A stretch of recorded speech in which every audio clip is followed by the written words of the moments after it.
Arise, ye workers from your slumbers. Arise, prisoners of want. For reason in revolt now thunders, and at last ends the age of can't.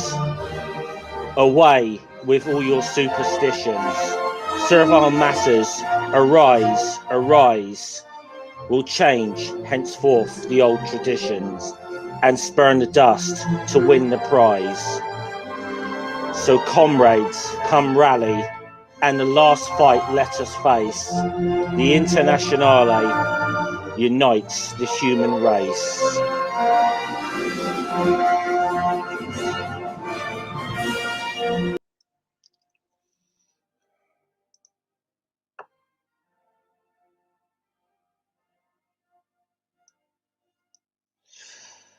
That'll do. Okay, welcome to my May Day stream, and I thought I was going to thought, why not? I'm going to do the Internationale. I wasn't going to sing it, but I thought I'd do a bit of a reading, hence why it's out of time. I do have some people in the background I shall bring in now who've kindly agreed to join me. So please welcome Pale Blue Mama. Hi. Hopswatch. Cheers. And Jenny Morgan. Hi. Welcome, guys. So yes, I did that because it is May Day, and it's also this is 4 years to the day since I first decided to upload a video into YouTube, and I've been there and 4 years of me realizing I need to get a better fucking hobby, probably. But and it's been downhill ever since. Fuck that! You met us. Yeah, that's the Yay. That's the actually, I'm going to say, Manta, I think this is the first time you've been on my channel since you've been Pale Blue Mama. I think yeah, I haven't been on a stream since I changed my name, so I have Pale Blue Mama. Yeah, I know there's stuff going on at the moment with you, so I'm also going to have okay. I have been on the fucking phone with the pharmacy for a goddamn hour on hold. So I have the headphone in one ear listening in case they finally pick up. But I'm just calling to make sure because I have a prescription that my doctor sent over and it says contact the pharmacy to have them fill this. That's all I fucking want to do. But I'm sure everybody's calling about the vaccine. And it literally says when you call, the staff here cannot help you with vaccine appointments. I'm having a fucking couple weeks, okay? Sorry. Congratulations, Jeff. I love you. Yeah. Okay. Yeah. So as today, it is International Workers' Day, which is obviously a bit different date from the date that's Labor Day's celebrated in the US. But very quickly. This kind of dates back to 1886 and something that happened in Chicago called the Haymarket Affair, when there's a general strike by workers who were striking to try and get an 8-hour day. Now, something happens during the what was started out as a peaceful protest ended quite tragically, and somebody, unidentified person, threw a stick of dynamite in there, and the police responded by opening fire on the demonstration. 7 police officers were killed and 38 civilians, and so this was what led to the start of it. I mean, in the following days, there was demonstrations over this, and a few days later in Milwaukee, the state militia fired on a crowd of strikers, killing 7, including a schoolboy. And that where that happened in Milwaukee is a hallowed place and is not cordoned off, but it's marked with historical plaques. Yeah, people are aware of it down there. And in 1889 in Paris, the first Congress of the Second Socialist International proposed marking the day, and then a year or two later, I think it was in 1891, that they officially decided to make May Day a permanent thing. So I had no idea that it actually started in the United States. So that looks familiar. Well, the official celebration didn't start here. I mean, it was spurred on by what happened at Haymarket in Milwaukee and others. Actually, But I'm just going to drop it. specifically- Who actually is that? Put him back in. What are you That's doing? yours. Who I actually thought- is that? Hello, It's 1, you. 2. Hi, Dave. I love you. Sorry, it's just I'm always a little. I'm always a little after what happened before when someone got the link they shouldn't. I'm always a little. Was I talking or not? Just Hey, that one time. Excuse me. Why am I seeing double? Oh, okay, cripple. You had me there. I was just thinking. Yeah. I only had a couple of mouthfuls, and I am already being cross-eyed and saying double. That's okay. I'm stoned, and Dave always confuses me. Sorry, I think we didn't mean to cut you off there, Jenny. But But you. I was waiting to still talk. you did. That was why I hadn't said anything. All right, let me finish my little bullshit, okay? I do not. May Day was never officially declared a holiday or a recognition in the United States. I do not believe. And when people attempted to have it done, there was lots of protests because they said, "Oh, that's socialism, blah blah blah." Same old bullshit. And Labor Day of the first Monday in September was specifically chosen so that it was not May Day. yeah, very much so. Right. Which is just foolish. I mean, workers are workers. I don't care what political party you are. Mm-hmm. Yeah. But I thought I'd start that off with the Internationale, which obviously that bit of music obviously very associated with socialism. That goes back even further than International Workers' Day to because composed by a guy named Eugene Poitier, and it was inspired by the events of the Paris Commune of 1871, I've actually given like a public talk on the Paris Commune, but it's been many years since I've really read up on the history of it that I wouldn't be able to do it justice now. But that might be a future project for me. Yeah. Sorry, Dave. Did you grow up? Okay. Did you grow up working class? Did you grow up in a socialist family? Not at all. No. When did you decide? Yeah, I got politicised in my early 20s, I think, I'd say. So if you'd voted at 18, could you have voted Tory? I probably would have voted Labour then, to be honest. I have no idea what the fuck you guys are talking about. Well, I was intrigued as to whether or not he has more than your average knowledge base. Well, we know that. No, but in terms of when you talk to people that claim to be socialists in this country, they don't tend to understand necessarily that much of the history or the what it means.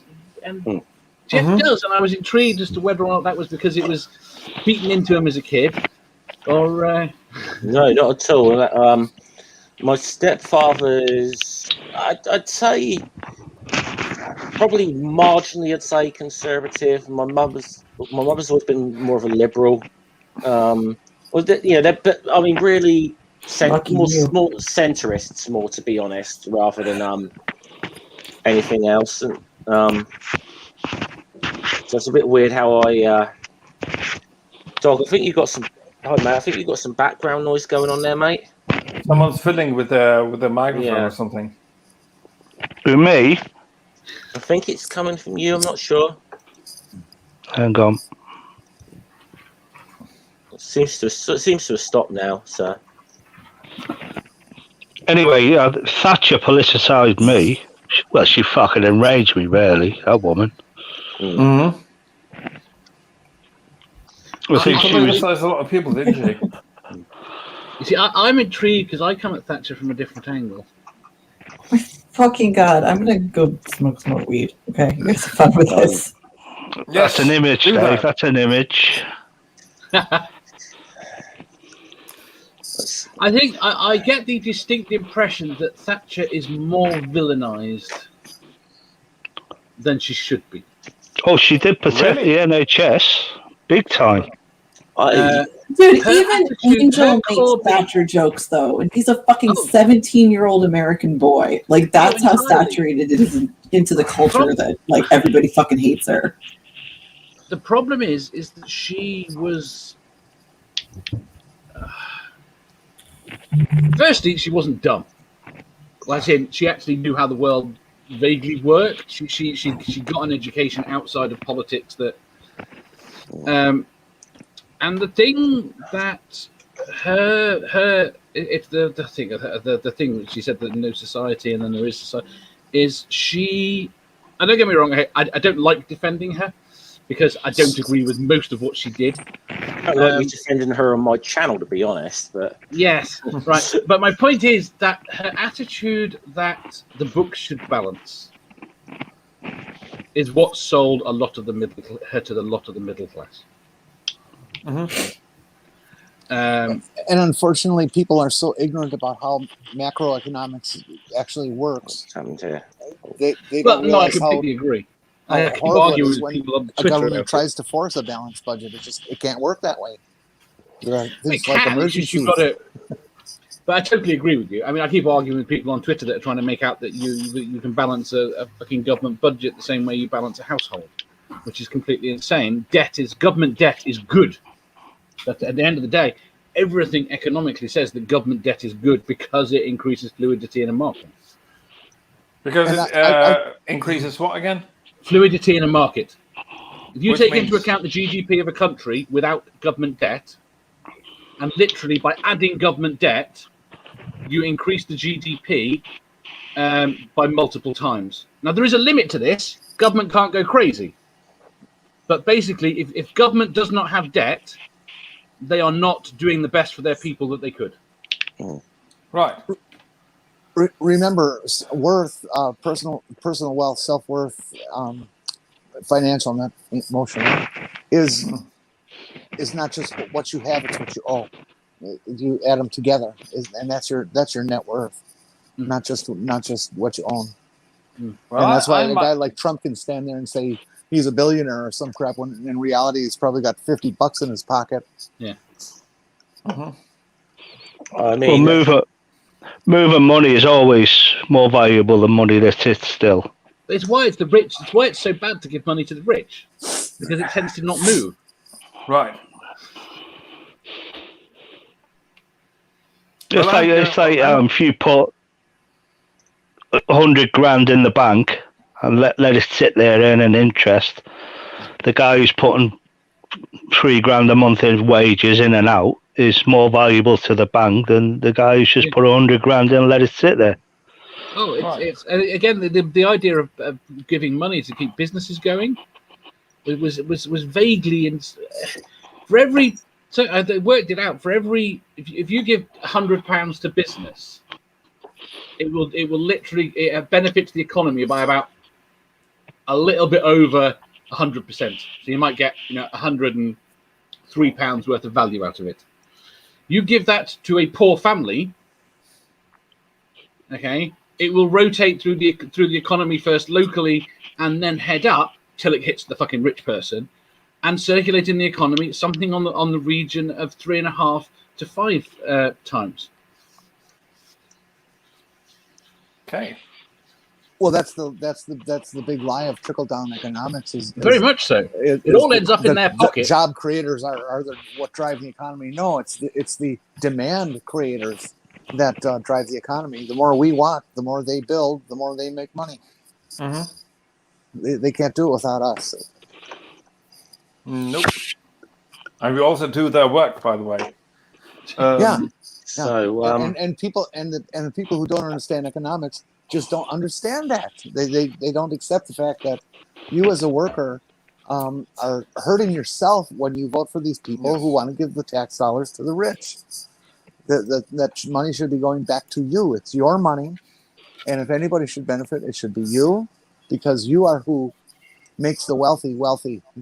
The government doesn't have to do it anymore. You do it all already. Nope. okay, so as I mentioned, as it is May Day and it is my 4 years on YouTube, I'm going to fucking embarrass myself in front of everybody now. Oh, good. My Is this your first. first video? What the hell This is that is- hat? That's a cool That hat. is, I like it. It's a leather hat, mate. It's a good old fashioned like Aussie type thing. Yeah. I can't believe I'm going to play this.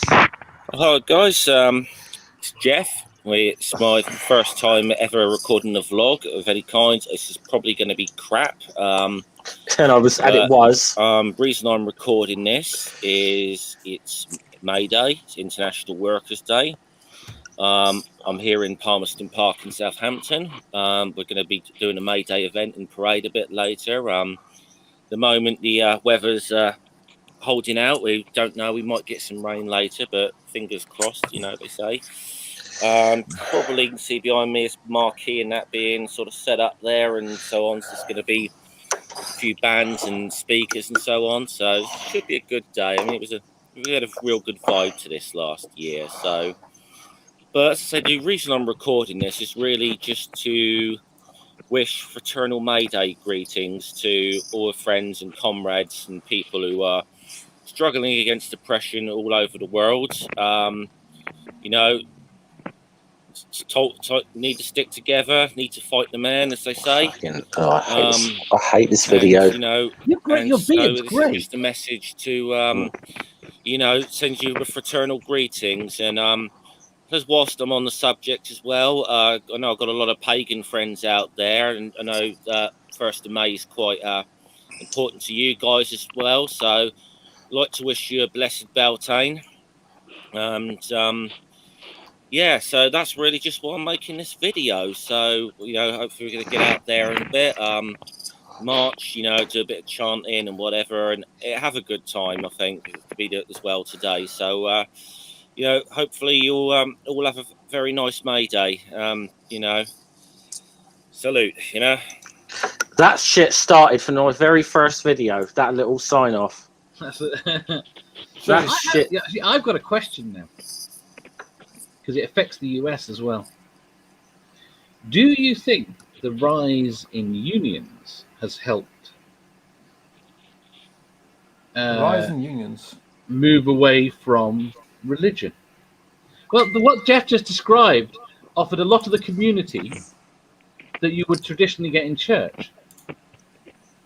No, I don't think it has. I think it's difficult to really quantify that. I think it's How many fundamentalists do you think are in a union? not many. I mean, there are some people who you know you won't join on religious grounds and stuff. But generally, it's difficult for me to quantify because you know the vast majority of people you know in the UK, I suppose, are not fucking churchgoers. No, but that's why I was trying to compare it to the States, where unions haven't survived as well. You can't interject religion into anything in the States without it being a hot political issue. You know, back in the 20s, 30s, people who were in unions were probably mostly fundamentalists to begin with. And over time, fundamentalists have moved away from the left, if that's what you want to consider unions, and to the right because of their religious demands on them. And so I don't see how unions have helped religion at all. I see how it has hurt religion in a way, but not in membership. I think unions have encouraged. There's a lot of see. I think it's very difficult to put religion at the heart of any decline in labour unions in the United States because there is so many other factors historically with America. You know, I mean, our unions had a defeat in the 1980s. We didn't in this country. We didn't have to go through McCarthyism. I have to run. My dinner arrived. Yeah, I'll talk to you later. If I don't get back on, happy 4th anniversary. Cheers. Bye. Later. Yeah. Just Dave, just None of you know. as bad as some of our unions be, we've never had, organised crime's never been a problem in any of our unions. Well, then I'm very sorry, because organized crime is just, it's part of American culture, and it's kind of great. I'm not gonna lie. It's been fucking shit for American workers because of what they did to a lot of the unions. I mean, they are parasites. So Okay. Yeah. There's no way around that. Wow, the stories are fucking great, though. Organized crime has damaged the unions more than anything else. Yeah. I don't think there's any organized crimes in unions here in Denmark. However, we do have this. We call it the yellow unions. Those are the unions which are not in any way, shape, or form socialist or social democrats in their ideology. And one of them is even Christian.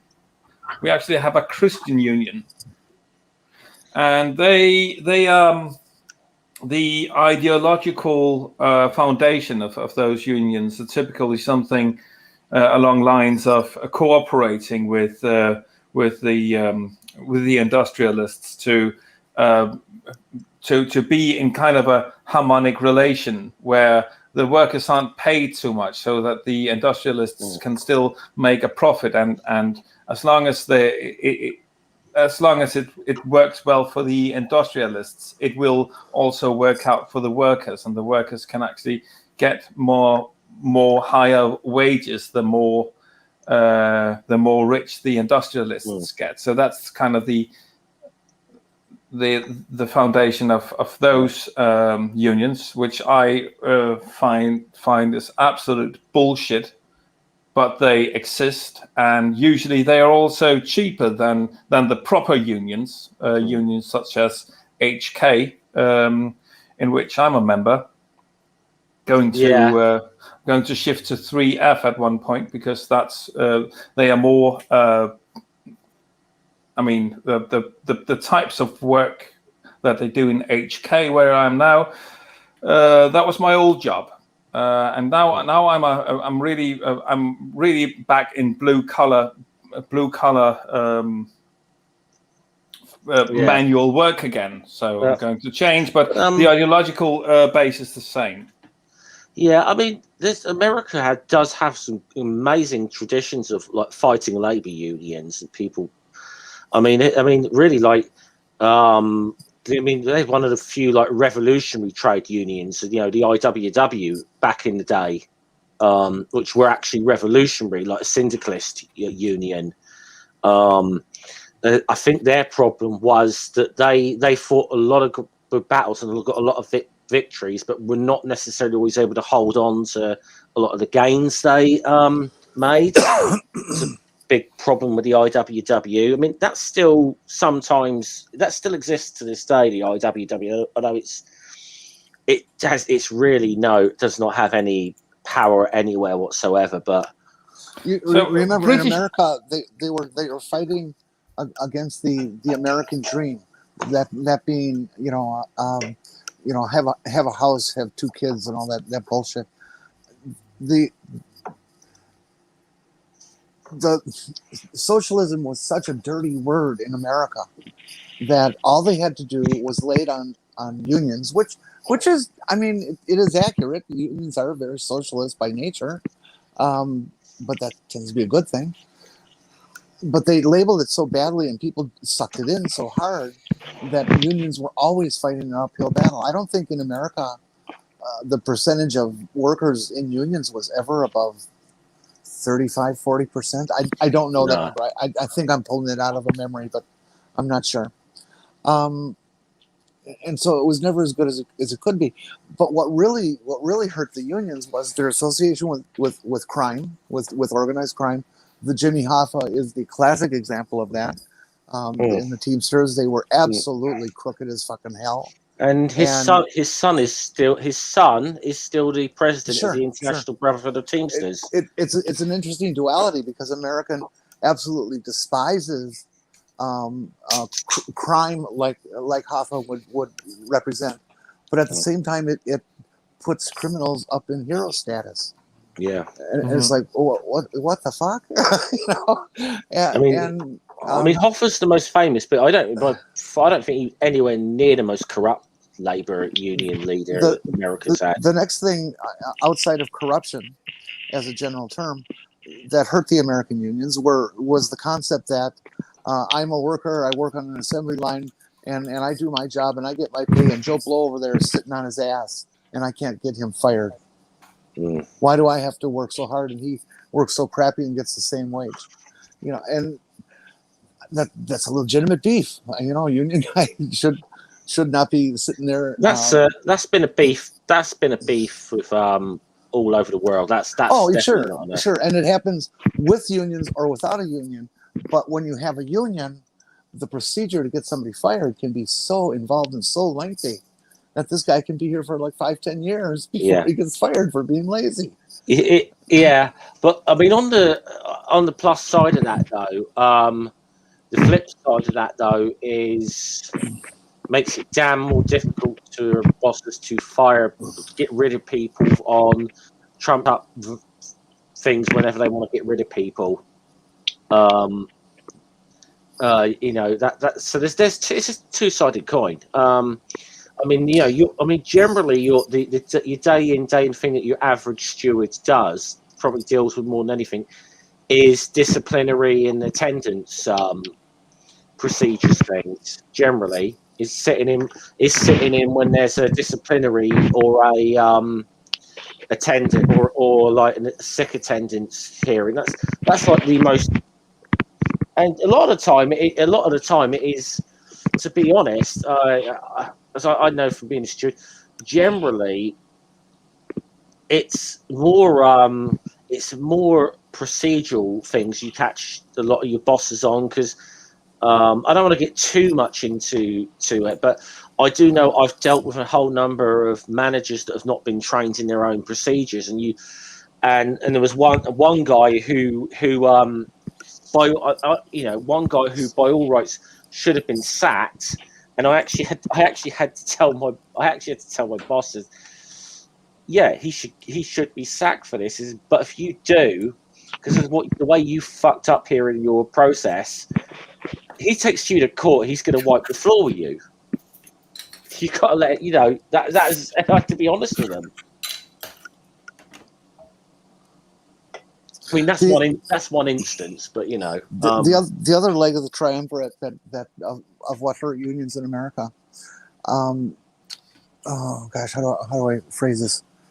Oh man, I'm losing it. God damn it. Let's see, corruption. Lazy the one people, thing that American unions never. And there's one other. God damn it. What is ruining Danish unions? Let me just tell you that at the same time is that the workers around here are fucking reactionaries. The lot. Mm. Apparently, a poll just confirmed that. Oh, yes, thank you. You just reminded me now. Okay, should I continue, or you want to make your point before you forget it again? Let me try. Yeah. I think yes. it blends nicely in a progression. The third leg of the triumvirate is strikes. Strikes are, of course, good. Sometimes they're absolutely necessary to get the attention of the business owners or leaders, and sometimes when those companies get struck, the strike will last long enough that everybody else out in the world, union or not, worker or not for that company, is starting to hurt. And so people look at it and say, no, those unions are hurting me. Okay, they don't look at the big picture of, yes, but if they hurt you and this guy gets a better deal, worker deal out of it, you end up getting a better worker deal because your company is under the pressure to keep the union out, and so they therefore give you what the union guy has. I mean, ultimately, it's short-sightedness. Yeah. And then that built up very heavily in the 60s and 70s. I remember it clearly, people bitching about unions and stuff. And when Ronald Reagan showed up in 1980, he rang the death bell for the unions with Petco. It was very well. We always said a similar thing with Margaret Thatcher in the 80s. It did very much similar thing to British unions as Oh yeah, Reagan they did. worked together on that, baby. I mean, and I'll be said, Thatcher was not the first prime minister to try and smash the British Labour Union, because the British trade unions were pretty powerful at one. The TUC was pretty damn powerful group at one time.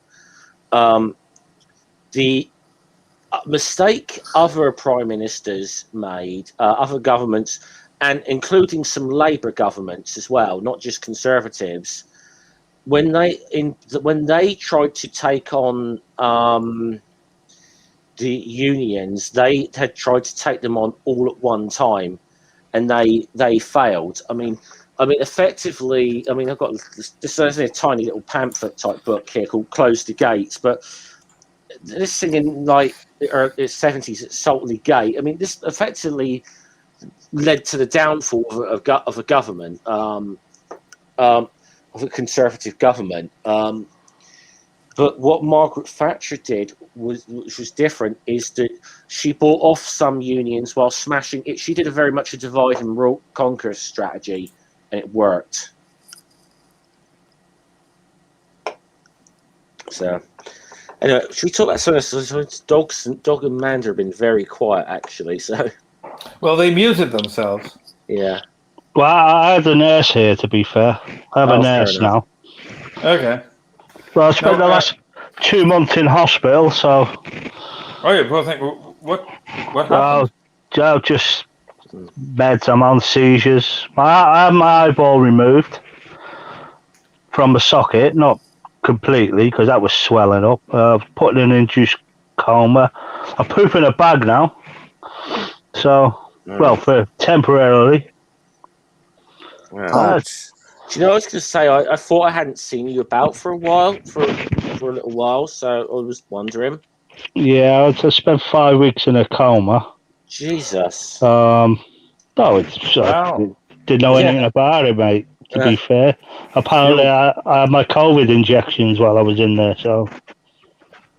Oh, yeah, well, you might get that done now that you're in a coma, I guess. Well, feel better, old chap. Get well soon and all that. I feel all right now. I feel a lot better. I think it was the meds I was on. I was just started having like epileptic type seizures. Oh. And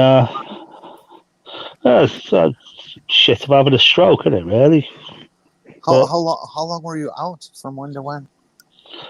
I went in. I was rushed in on February, so I think it was about February the 16th.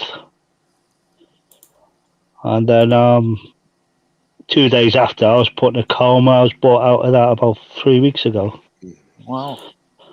I got home about 5 days ago, and I'm just sort of getting myself back together now. I'm strapped up to all sorts of crap that keeps beating and blowing up, and blood pressure things and all sorts. I linked to the hospital, and they just tell me what meds I should take and what I shouldn't, and whatnot. I mean... It's all temporary. I'll be back on my feet soon.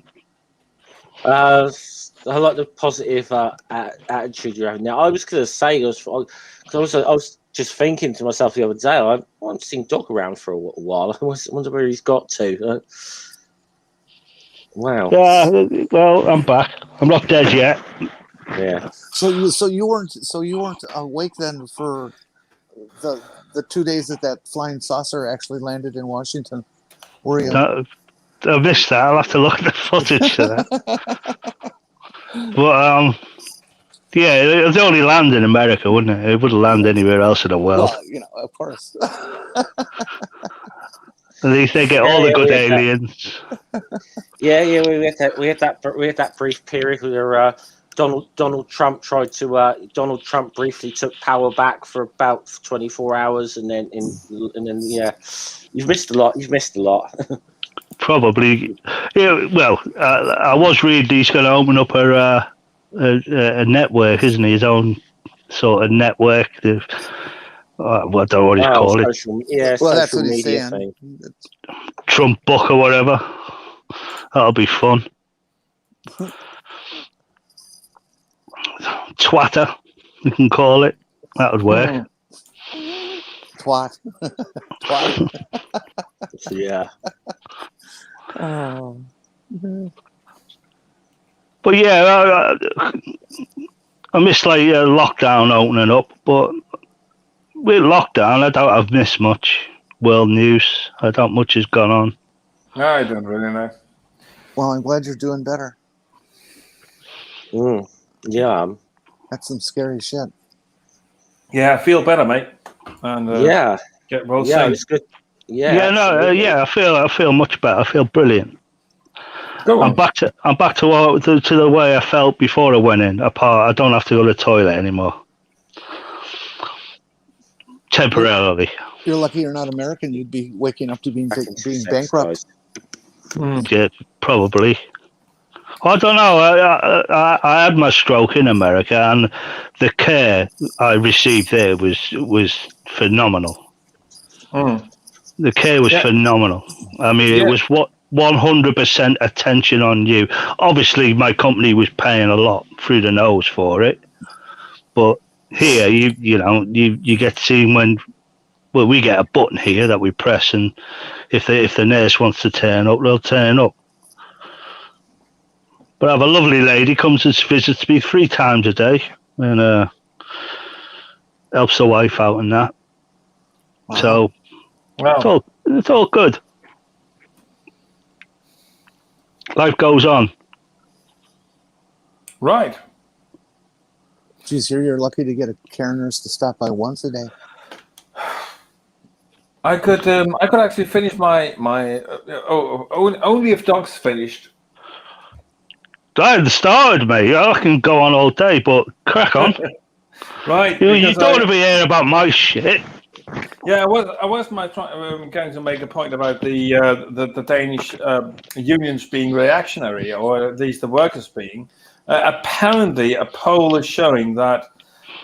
So the social, there was a poll made about which political parties were the most popular with the workers. Apparently, the latest poll shows something pretty disturbing, if it's anything to be believed in. And that is the Social Democrats, traditionally the biggest workers' party, still is. Number 2 now is a right-out fascist party called the New Right, or the New Bourgeois, if you could call them that as well. And they are a fascist. They are a fascist party. They are ultra neoliberal, and they are racists. And that's apparently the one party that most workers, only second to the Social Democrats, would be voting for. So I am myself a member of the supposedly far left party, the most leftist party in our parliament. I mean, I have a feeling that we are becoming more and more milquetoast as well. But I did attend their virtual May Day arrangement earlier today, so I did have a little bit of May Day to experience. But apart from that, I was celebrating my daughter's birthday. It's her birthday today. She's turned 9. She turned 9. And the funny story to that is that my mum, it's her birthday as well, or would be. She passed away 24 years ago. But it's funny that my daughter would share her birthday. So does my niece, by the way. Is that happy birthday to your daughter and your niece? But is that a sad thing that your daughter's birthday will always be associated with your mother's death? Not really, no. Oh well, it's no problem. It's not associated with my mother's death. That was on the 21st of January. Oh right. It was my mother's birthday as well. Right, that's what I mean. Well, Right. yeah. All right, so that's all good then. Double celebration. It is. It's actually, a little case of serendipity. I actually really like it that way. I just have to send my older brother text message as my niece. It's also my niece's birthday today. Actually, I can send her one directly. I'll just be doing that. You have a chat, you guys. You avatars.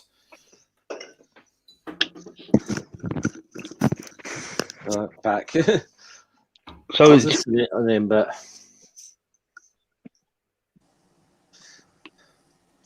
well, we just talked about Hopswatch's daughter. yeah.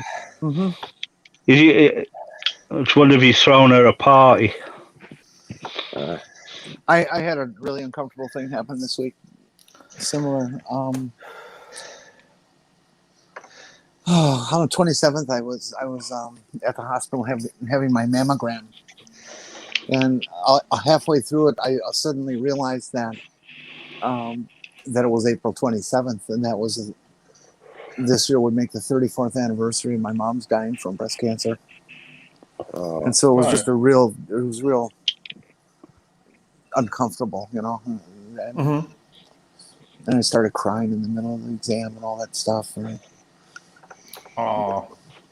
yeah, it was just bad timing. I should have thought better when I made the appointment. But what the hell? I'm over it. It's been a long time. I was going to be. This isn't a good time for me to be really sad and say this is also the anniversary of when Southampton actually won the FA Cup. But you know, that's not sad. But it's sad in it is sad because it's so long ago. Yeah, 1976. Before I was fucking born. I was one. Well, I turned one that year. I'd rather say. Yes, we were second division team then, and we beat Manchester United in the final. One of the biggest upsets of all time. That was cool. Manchester, who? Never heard of them. Yeah, they're from some town up the road from Dog. It's not a great place, is it, Dog? Let's be honest. Well, Man U, Yeah. Manchester, it's all right. It's a good place to get drunk in, same as Liverpool. I haven't been up there for years, so when I'm back on my feet, I'm gonna go up there and pay a visit to the old Pool and Manchester and that and all them areas. But they've all changed. They're all up and coming now. We're going the American way. We're all getting greedy, and it's all about the money now, isn't it? Really?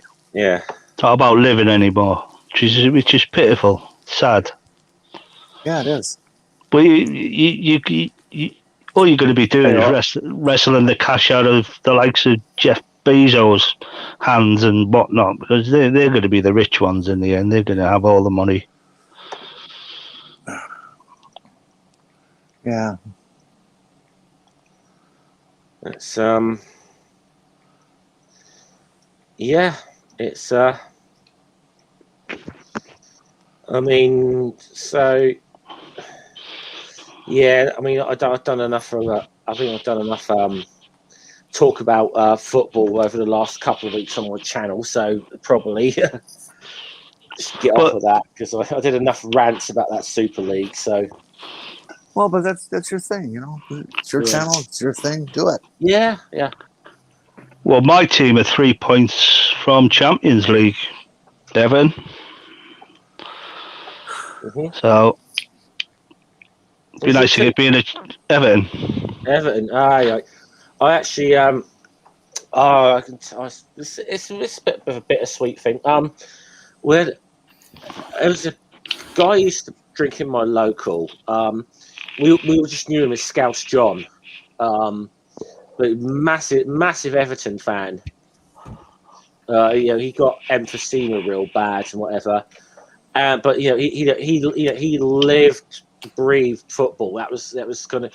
I mean, he could tell you, like, you could ask him some some obscure trivia about, like, I know, a home match Everton had against Huddersfield in like 1968 or something, and he could tell you what the score was and who scored the goals. He was that,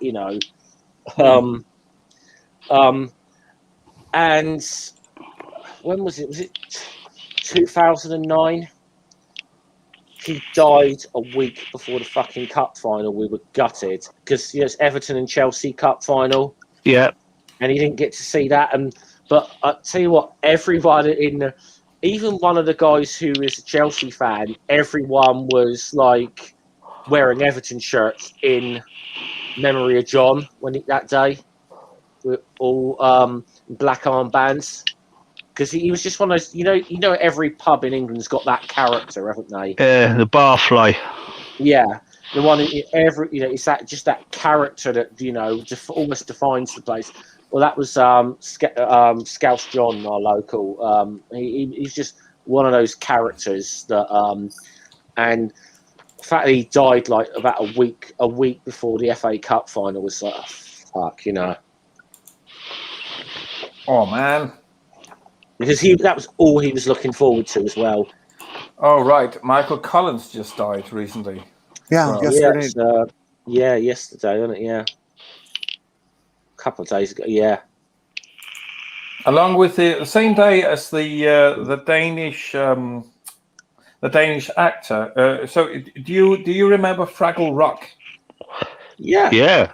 So the main person is called Gobo Fraggle, and the Danish actor who voiced his Danish voice in the Danish version, he died the same day as Michael Collins. Sten Springborg. Just a little piece of random trivia for you. Yeah. Was he the same guy that did the chef in the Muppets?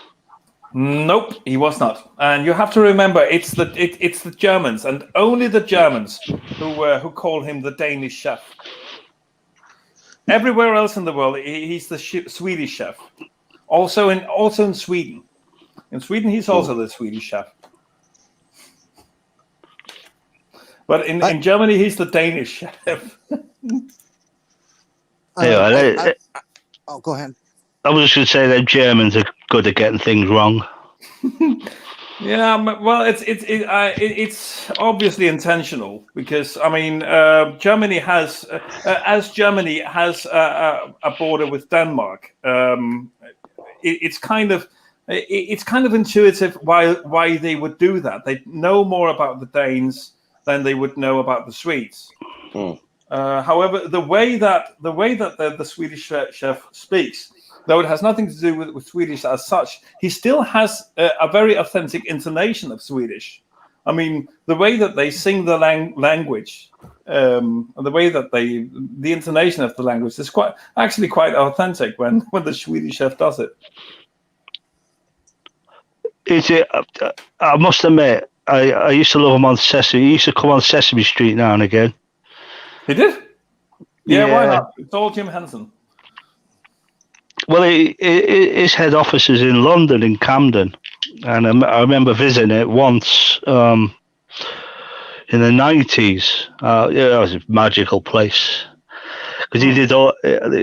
He's got the original life size. Well, let's say life size. The head of the. What was that film called? Never Ending Story. That monster thing, the dragon. Oh, yeah. That's in the foyer. Falcor. Yeah. Was he involved? Was Jim Henson involved in that one? I was not aware. Well, he must have been because that's the. He probably was. I'm trying to think. It's a Wolfgang Petersen film. It's a German production. That much I know. Never-ending Story. By the way, the book is much better than the film. And if you're able, read it in the original language. It's the second most beautiful thing I've ever read in German. The most beautiful thing, or I'd rather say the best book. It is probably the most beautiful thing I've read. The best book, however, that was Stiller by Max Frisch. Let me see. No, this is a song. I don't fucking care about the song. Bloody one-hit wonder. Never-ending Story. Kajagoogoo, that was the one, wasn't it? There you go. Yeah, I think so. It's a Yeah, fantasy film, co-written and directed by Walking Peterson, and in first English that was his first English language film. Oh, he made Das Boot as well.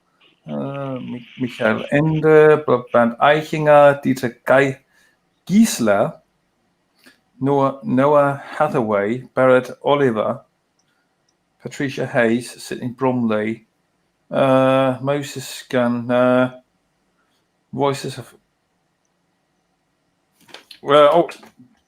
Control F, of course. Jim Henson. Jim Henson's name doesn't come up, so I don't think he was involved in it. I can't see Jim Henson's name here either. I mean, maybe we'll look at the same thing, but I don't think he was part of it, and it sounds a bit off that his main office would be in Camden. I mean, Jim Henson was very much an American phenomenon. Well, let's say it's his UK main office. Well, that could be. Yeah. Well, maybe that's just a centerpiece. He purchased it to put in the foyer, but it's just in your face, that thing, as soon as you walk in. You don't even see the receptionist. You just see this thing, that dragon from Neverending Story, the head. So one of Aaron Ross' dogs is named after Falkor, and it looks like him as well. He's almost as big. Yeah, I think Aaron's got a few animals, hasn't he? I know he's got some dogs, and I know he's got a bird that appeared in one of his videos. He had a bird at one time. Yeah, I know he had a bird at one time. It's one of the funniest outtakes I've ever seen from one of his videos. He actually published it when he was trying to record, and the bird kept chirping in the background. Yeah, I think he's still got that. Right. So are you guys drinking anything? I am drinking Moretti's. Birra Moretti. Ah, nice one. I'm having a local lager. Hugo Bayer. Oh, nice. I'm quite sure I've showed it before. Yeah, I think you have this one. I started out with one of Carlsberg's IPAs, which is actually decent. But I left the bottle in my kitchen, so that's too far away now. Now, cheers anyway. Oh, I'm using my, for the occasion being May Day and all, I'm using my dragon glass. Yeah. I'm drinking this. I don't know if you can see that there. The Dollar General drinking water filtered. Wow! You're going for the strong stuff. 4 liters for $1, so it's my favorite.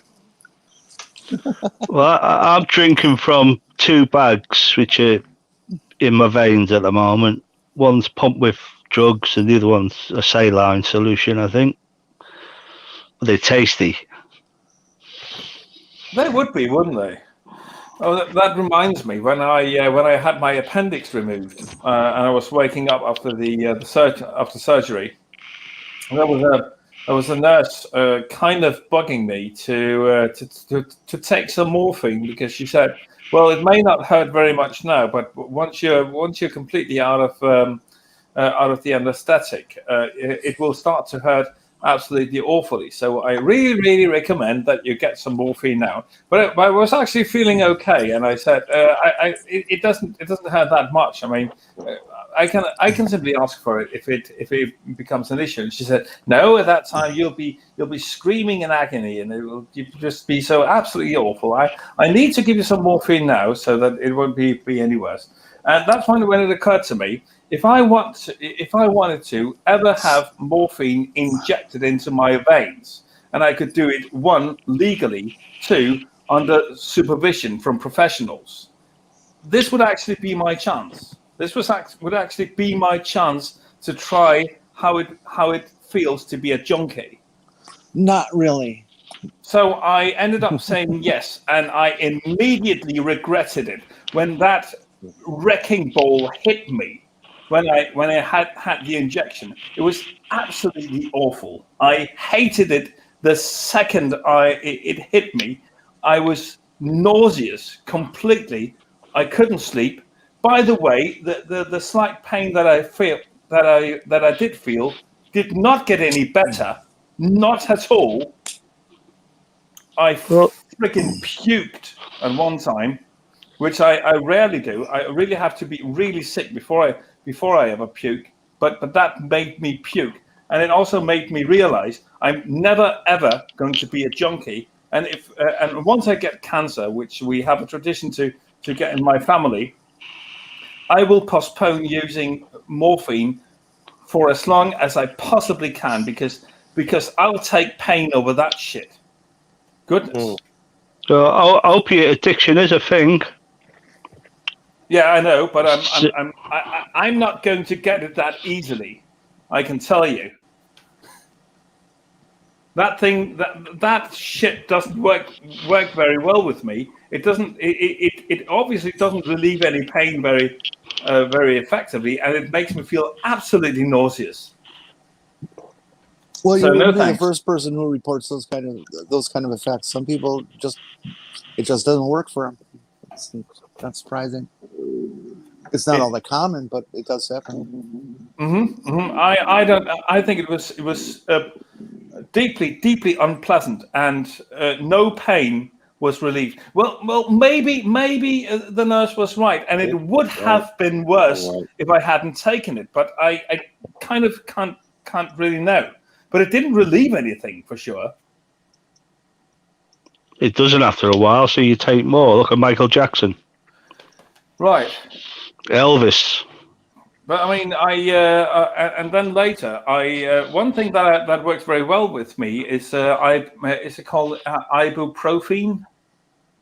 Yeah, I use that quite regular because that's one of the more regular painkillers I use. Yeah, Well, that works fine with me, and that worked fine. I asked to give me a dose of that instead, and they said that's not going to work very well. Yes, it is. It's going to work well for me because that usually works well for me, and it did. The morphine, no, fuck that. Never going to take that again if I can avoid it. Ibuprofen can be very effective in lots of people. What you got to be careful for, not just ibuprofen, but aspirin. Naproxen sodium. It's a cardiac issues, right? It's an NSAID, and they can you can take them fine, everything's great, and all of a sudden your heart starts having problems. It's not like a progressive thing that you notice; it just all of a sudden hits you, and so you got to be careful with taking those on a long-term basis. Right, I am aware, and I don't take painkillers often. I mean that's this. By the way, we've got someone else just joined. Hello, Sam. Hey, Sam, how are you? Hey, Sam. Not doing too bad. Sam. How are you guys? Okay, Yeah, Doc. yeah. Thanks for jumping in. Good. I will be around until my boyfriend gets back from eating, because apparently he has drama things to tell me about. I think he might be flirting with someone else. Okay. Oh man, sorry. Again. Tough. For frame of reference, for anyone who doesn't know, I'm polyamorous, so my boyfriend flirting with other people is nothing new. Oh, okay. That's why I didn't sort of react too much to it. To be honest, I was like, it suddenly occurred to me not sure everyone will realize this. In that, like, recently I have been encouraging my boyfriend to get a boyfriend of his own. Oh, right. Okay. Yeah, well, I mean, whatever floats your boat. I'm actually not sure if I would be able to do that, but I'm really not sure I would not be able to do that. I guess. No, it's not for everyone. You're right. I don't. Oh, think yeah, I no, could it's ever absolutely cope not. with that. I think I'm too insecure to be in any sort of open relationship or polyamorous. I think I'm too insecure. That's fair. I acknowledge that it's really not for everyone, and that it is like a bit of a fringe thing, and probably will remain that way because a lot of humans, especially in our cultures, are just not. That's not a thing they can manage. Do you think people become more or less polyamorous as they go through life? That not that there's I'm not asking if there's a pattern to it, but do you think that people's intensity of being polyamorous changes over time? I mean, possibly. I don't know that I'm super well educated to be spoken on that at 19. Surely attachment as a thing, doesn't it? Attachment as a thing is you fall in love and deeper in love and just offering yourself to that person forever. Well, wouldn't that affect it? I mean, I can be deeply in love with more than one person. Yeah, That's, I mean, that's the it trick is here. possible. That's the thing. It is very possible to be in love with more than one person at the same time. So, See, the other trick is a thing that I didn't realize was rare until relatively recently, is seeing someone who you love enjoying themselves with someone else.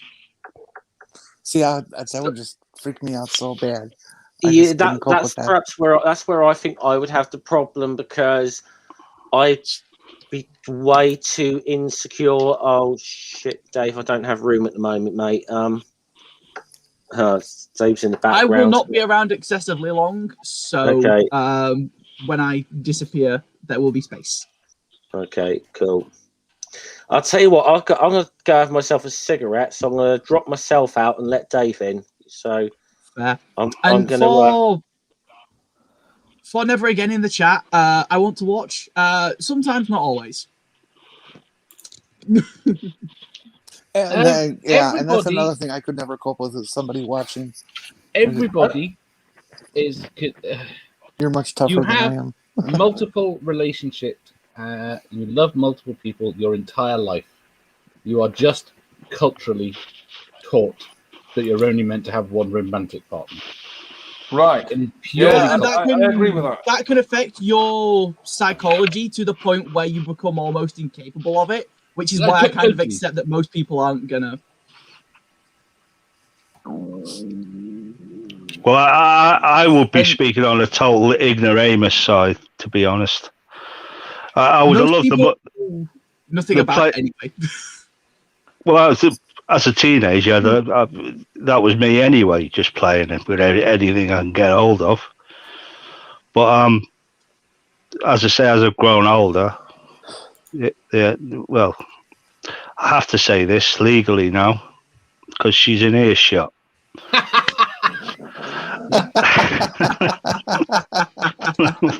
Oh boy.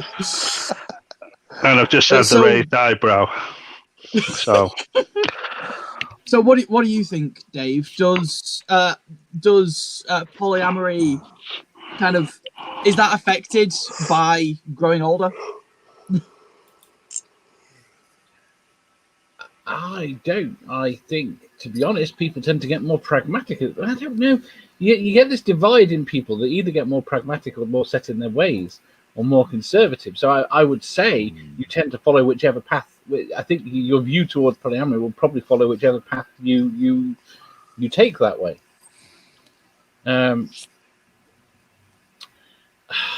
It's hard to tell, right? Because where these things are discussed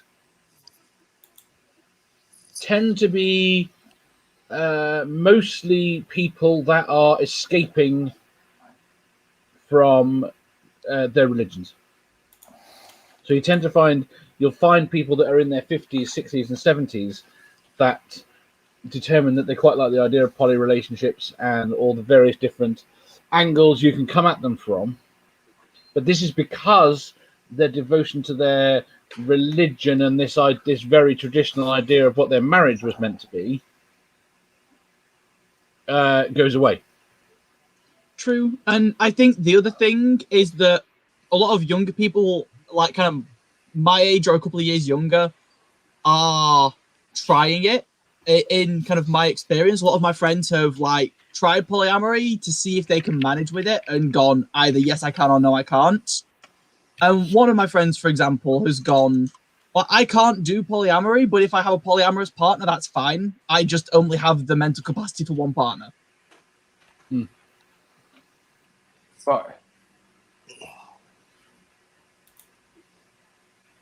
I By the way, I didn't actually know that the host of the show could leave.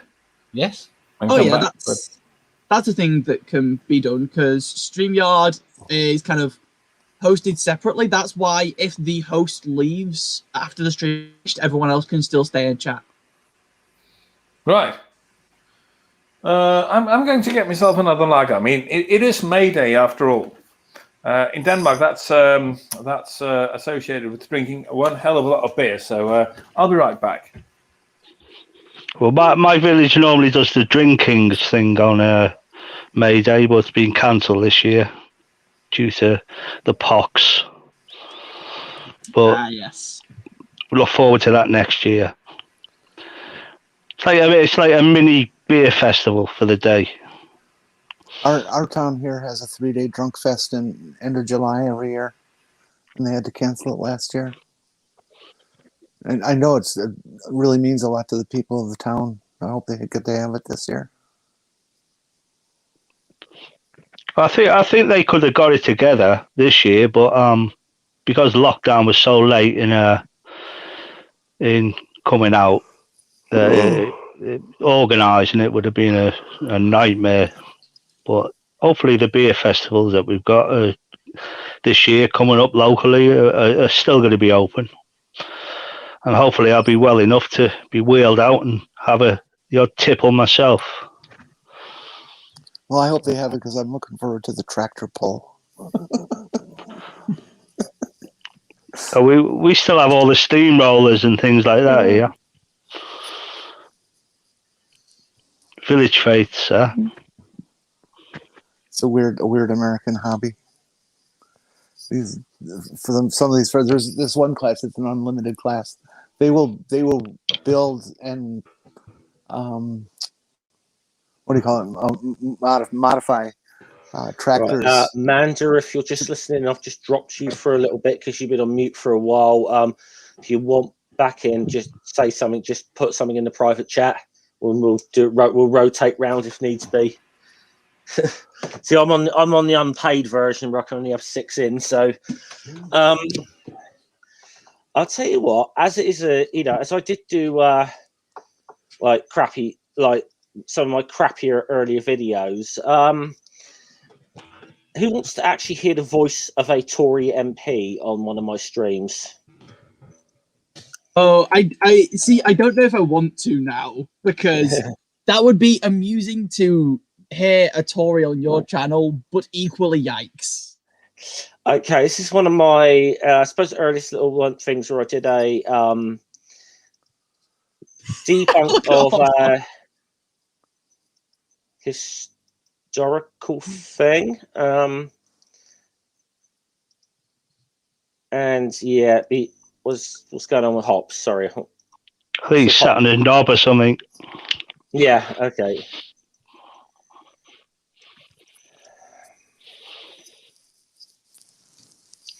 Okie doke. So,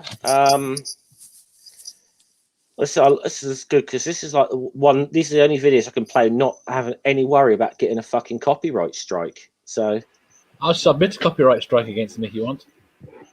You can try. Fuck you up. Okay, this is my response to some of Jacob Rees-Mogg's comments on Question Time about. All right. Okay.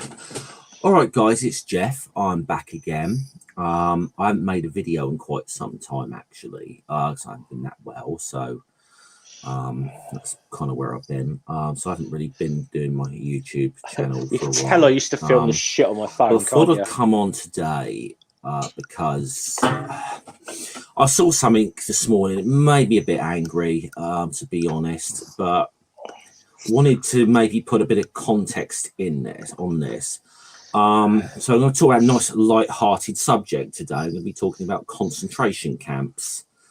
More specifically, British concentration camps during the Second Boer War. Yeah. Now, the reason I bring this about is that last night on the BBC's Question Time show, Tory MP Jacob Rees-Mogg made a what I feel was somewhat of an apologist argument for Britain's use of concentration camps during this. I might play the audio for this in a second. He made some comparisons. Sure, I might get really struck by the to, BBC for this now, rate but that Glasgow and done, and it wasn't all that bad. He was basically, I mean, he was making a bit of an apologist argument for this. So I might play the audio for this, and then we'll have a little look, listen to what he says, and comment on it, I suppose. And this thing's taking forever to buffer. My laptop's very slow, I'm afraid. So the South African concentration camps had exactly the same mortality rate as existed in Glasgow at the time. So they're not a good thing, but where else were people going to live when there was justify the use of concentration camps? No, I didn't. I'm talking about the Boer War had people put in camps for their protection. Where the British invented the use of concentration camps. But I'm afraid you're confusing concentration camps with Hitler's extermination camps. I'm not saying they're the same thing. I'm saying that any concentration camp is de facto an awful thing. These were people who were interned for their safety. Now, that is not a good thing. I'm not Hundreds of thousands of people died. The death rate was exactly the same as in Glasgow. Death rates 100 years ago were considerably higher than they are now. For all sorts of reasons, including murder. It was not systematic murder. That's simply wrong. I'm not advocating people being. a few more seconds of this, okay? So, but there was a war going on, and people were being taken there so they could be fed because the farmers were away fighting the Boer War. So this is one of the things where you've got to understand the history of what was going on, not just look at it from the comfort of 2019. And say that this is the same as what was going on with Hitler. It is completely and utterly different, simply wrong. right, okay, so that was the audio of that. So we're going to have a little look through his claims here about this. The one thing I will say, and I don't know if this is really would be supporting what he said.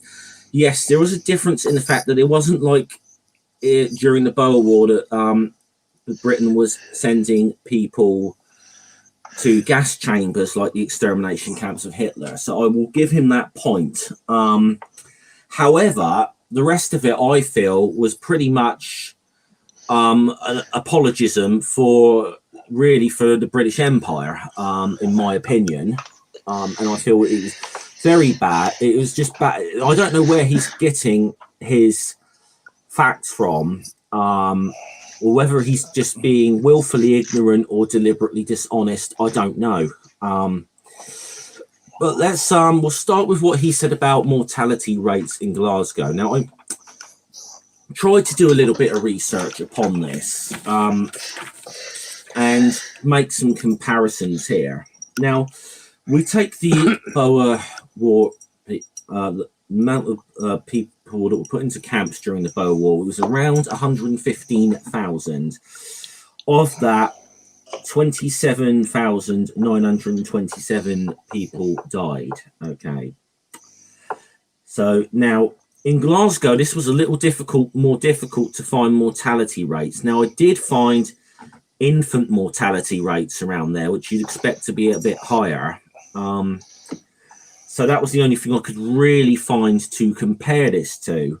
Now, the infant mortality rate in Glasgow at that period was quite high. It was 129 per 1,000. So it is quite high. But when doing the maths upon this, okay, here's what I came to the conclusion of. Okay, when I did the maths, the Glasgow infant mortality rate was 13%. The rate of Boers that died was 24%, doing that math. And these are rounded off. I mean, it's sort of, to be honest, it was like 12.9 for Glasgow and like 20, something 23.9, something like that. Now you could say here that, okay, it's not a fair reflection because I'm only taking into account infant mortality rates there with the Glasgow example he gave, and I'm only using the whole population for the Boer War. Now, so what I did find was the amount of children that under the age of 16 that died in the Boer in the concentration camps during the Boer War, which I could find statistics on to try and give it a bit more of a correlation. And that was 24 of the 27,927 deaths in these camps. 24,074 were children. So that makes 21%. So it's still, there is no comparison, I think, there that Jacob Rees-Mogg couldn't even draw between the two. I don't see I don't really see that being a fair comparison in any way, shape, or form. Jeff, I got a question. These are the best figures I have to go by. I'll admit, they're not perfect. Yep. Who were they locking up? They were we fought a war in South Africa, 2 wars in South Africa called the Boer Wars. Right. So the Boers are effectively like the descendants of the sort of Dutch and German colonists that were in South Africa as well as the British. Mostly Dutch. Mostly Dutch. So this, these effectively Britain. I don't know if you know this. Britain invented the concept of the concentration camp as we understand it. During this time period. But who are they locking up? All that Jacob is trying to say is that Hitler gave concentration camps a bad name. Yeah, that's what he's effectively trying to fucking say here. Well, what? See, this is, and you could say, Dave, did I not give him that point? Did I not say, yes, this wasn't like a systematic? Yeah, they weren't. The British were not sending people to the gas chambers, but that doesn't make this shit okay. Rees-Mogg was trying to portray it as this was a humanitarian thing to rehouse the Boer population that had been dishomed by the war. That's the bullshit he was trying to say. Okay, is the Boer population, are they the indigenous people of South Africa? No. They are now. They are now. Okay, they are the Dutch and British people that were down there? They're the Americans. They're like, I mean, the best. Yeah, they were. Let's just say there was a couple of different sets of people trying to colonize what is now South Africa. Mm-hmm. And a lot of what is now South Africa was made into a number of different colonies, like the Cape Colony, Natal, the Transvaal, and so on. I mean, the indigenous people were Black Africans, right. I mean, the most famous being the Zulu Nation. I mean, there are a lot of other nations. The Zulu Nation would be the most famous. But that's not who they were locking up. No, this was other white European colonists. Basically, the Dutch boer actually means means a farmer. Yeah. Okay. Now, were these people combatants? A lot of these people in the camps, no. Oh. We were locking them up for the same reason that the Americans locked the Japanese up. We didn't really trust that they weren't going to rebel against us. Well, I'll go on to explain this a little bit. I'll just finish this off. I'm even trying to be generous with him here. It doesn't seem plausible to make that comparison. But the real point of this is that I feel that's even bringing up the example of the Glasgow thing is a complete false equivalence fallacy on his part, and which would almost would draw me onto the second part of this. What he was effectively saying is, well, they were set up as refugee camps to provide food and shelter for families. However, now it may have been. It's possible they may have possibly set up that. However, when Lord Kitchener took over in 1900, he introduced new tactics to break the guerrilla campaign of the Boers in the Second Boer War, and really, this is a quote from Kitchener. Said he initiated plans to quote flush out guerrillas in a series of systematic drives organized like a sporting shoot, with success defined in a weekly bag of killed, captured, and wounded, and to sweep the country bare of anything that could give substance to the guerrillas, including women and children. It was the clearance of civilians uprooting the whole nation that would come to dominate the last phase of the war. That's a quote from Kitchener that I could find. So really, the setting up of these camps, certainly in the eyes of Kitchener, was a tactic designed at winning that war. It was not a humanitarian thing whatsoever, in no way, shape, or form. Now, I'll say that in honesty, there was public opinion and political opposition against this policy during that period, and they actually formed a commission to look into this, and it was called the Fawcett Commission, and this was quite interesting because this was a commission that was uniquely an all-women affair. It was headed by a woman called Millicent Fawcett, who was a suffragette and a liberal unionist. But even the kind of conclusions they did draw some, conclusions about the lack of basic sanitation and hygiene within these camps. And although there may have been some improvements after the findings of the Fawcett Commission, it's and there was then the civilians sort of took over, the authorities did take over the camps. It's very clear that as far as Lord Kitchener was concerned, that the life and death of Boer civilians rated as a very low priority in terms of his military objectives.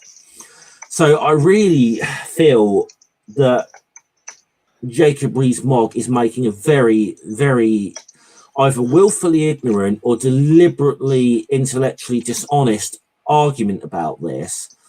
And it is real apologism for what I view as being one of the most shameful episodes in my nation's history. I would agree that, I'll give him the point that, yes, it wasn't necessarily intended as a systematic murder in the sense of the way the Nazis did that. We weren't sending people to gas chambers and so on, but still, this was an awful thing. And even though he did sort of say, well, this was awful, he was making an apologist argument for this. And the reason I made this video is I've heard apologism for the British Empire, and there's many things, many crimes that it's committed before, but I thought in 2019 that I would hear someone as prominent in the public eye as Jacob Rees-Mogg making that kind of argument in defense of the concentration camps. Now, to give it a bit of background context as well, there has been some discussion in recent weeks over the legacy of Winston Churchill, which is kind of why I think we've got onto this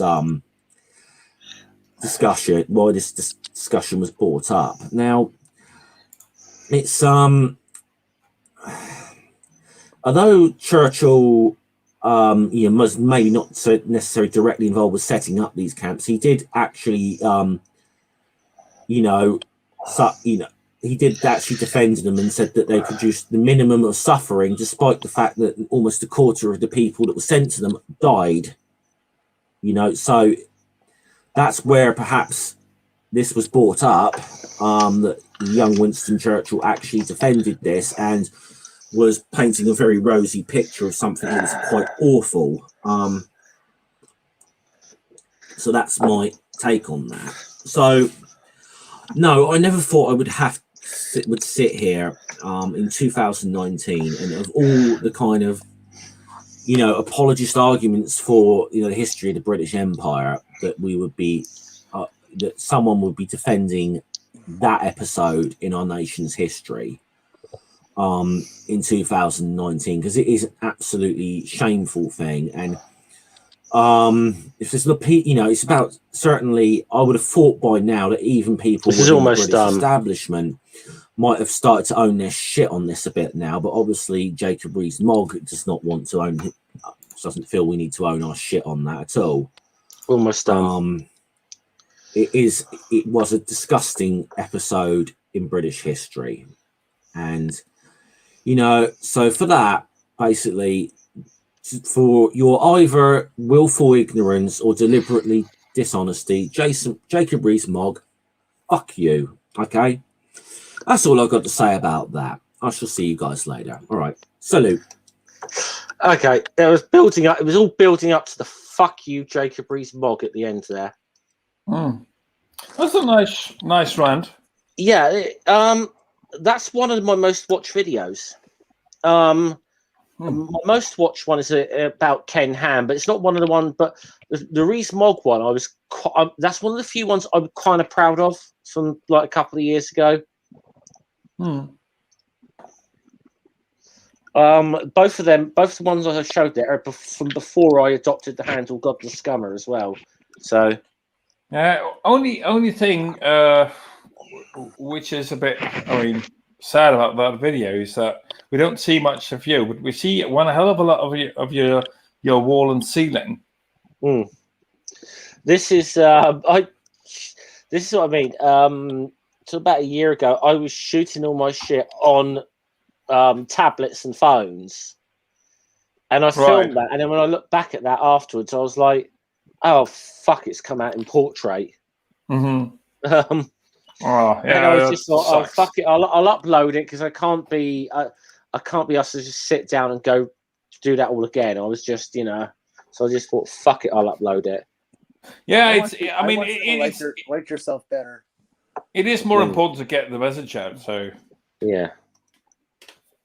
This setup that you have right now, if you were to get yourself like a 20 by 36 piece of bright white cardboard and build a little stand for it so that it can be to your, let's see, I believe that would be your right side away from the window, to reflect that window light back towards you, you would have probably perfect balance for shadow and highlight.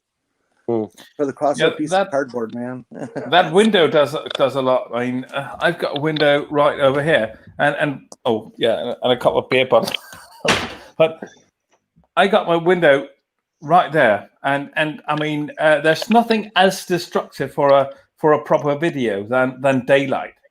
I absolutely hate daylight for videos. And I admit my obsession. I used to do studio lighting for portraiture and stuff like that, so it makes me crazy when I see bad lighting. See, I know nothing about like producing videos, and this is the thing. I mean, I have kept it very simple, and I think obviously since I got a slightly better laptop and was able to like live stream and stuff, I think I've become more of a streamer than in a way, than most of what I do now is live streams and not so much short videos. Hey, can I ask more Boer War questions? Yeah, sure. Okay, these people who were locking up, were they people who were living in England? No, this is in South Africa. South Africa. So they were shipping people up from Africa and putting them in concentration camps in England. No, they put them in concentration camps in South Africa. The only reason that England came up was he was trying to compare the normal death rate in Glasgow. We weren't sending the people to Glasgow either. Okay. Yeah. That's and just for the record, Glasgow isn't England. My apologies. Yeah, I know. It's Scotland. I cannot think of anybody who would ever defend what we did to the Japanese in World War II. I mean, maybe there are people and they're dead now, but I can't imagine one living person in America supporting that concept. On a more positive note, on a more positive note, if you ever get the chance, go to Glasgow. It's a horribly ugly town, but it has the most wonderful, friendly, nice, lovely people in the world. I've never been to Glasgow. I've been to Edinburgh several times. Edinburgh is beautiful as well. Why does Buckfast come in a green bottle? What? Sorry. Why does Buckfast? It's a drink. It's a drink that is famously drunk in Glasgow. Okay, I don't know, Dave. So they can get the glass out of the blood. Uh-huh. Oh God. Oh yeah. What do you call a Glaswegian in a suit? Go on. Guilty. The Defendant. accused. Yeah, the defendant. Yeah, I thought something like that was coming. Did you go to Rose Street when you were in Glasgow? Hops? Rose? No, I didn't. I'm afraid. It's like a pub every 2 doors. It's about 200 pubs along that road. I'm not sure. I may have. I mean, I've taken long walks through Glasgow just to enjoy and kind of suck in the city. So I may have dropped by, but I honestly don't know. I'll be back in 2 minutes, guys. There are a lot of pubs. I've been there a handful of times because I used to play the bagpipe and the. I thought you were taking it back up again. Yeah, nah. I mean, it didn't catch on. I have to admit, not this time at least. But I used to played a lot. I mean, for 13 years, and I was playing in a band which was playing in the second best league in the world. Grade 2 it was called. So we went to Glasgow every second year or thereabouts to participate in the World Championships.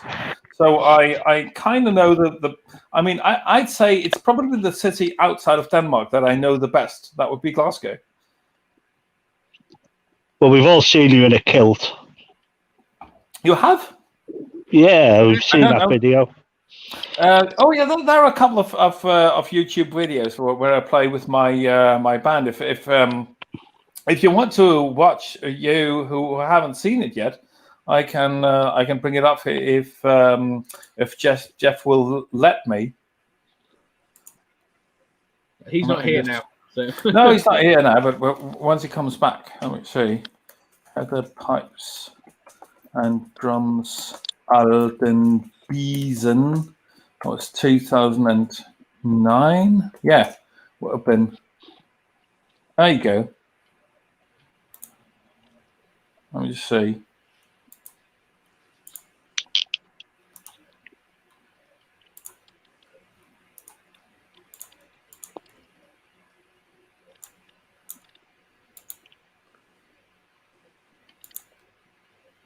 Could I just say, you have the looks of a bagpipe man, Hops. Thanks. Yeah, I could see him as a Scot, but until he opened his mouth, I didn't have a Scottish accent. But I could see Hops as a Scot. Hmm. Okay, I actually found the video. So whenever Jeff comes back, I can actually provide with some evidence that I did actually play. Would that make him a hopscotch?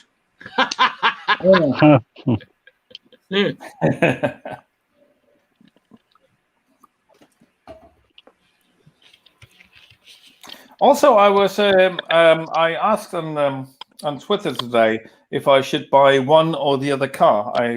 I'm about to. We were talking about moving money around earlier on, and I'm going to probably move one hell of a lot of money from my savings and put them into a car one of these days. And I asked on Twitter whether I should buy a Volkswagen Up in a dull color or a Fiat 500 in red, Volkswagen. which is Volkswagen.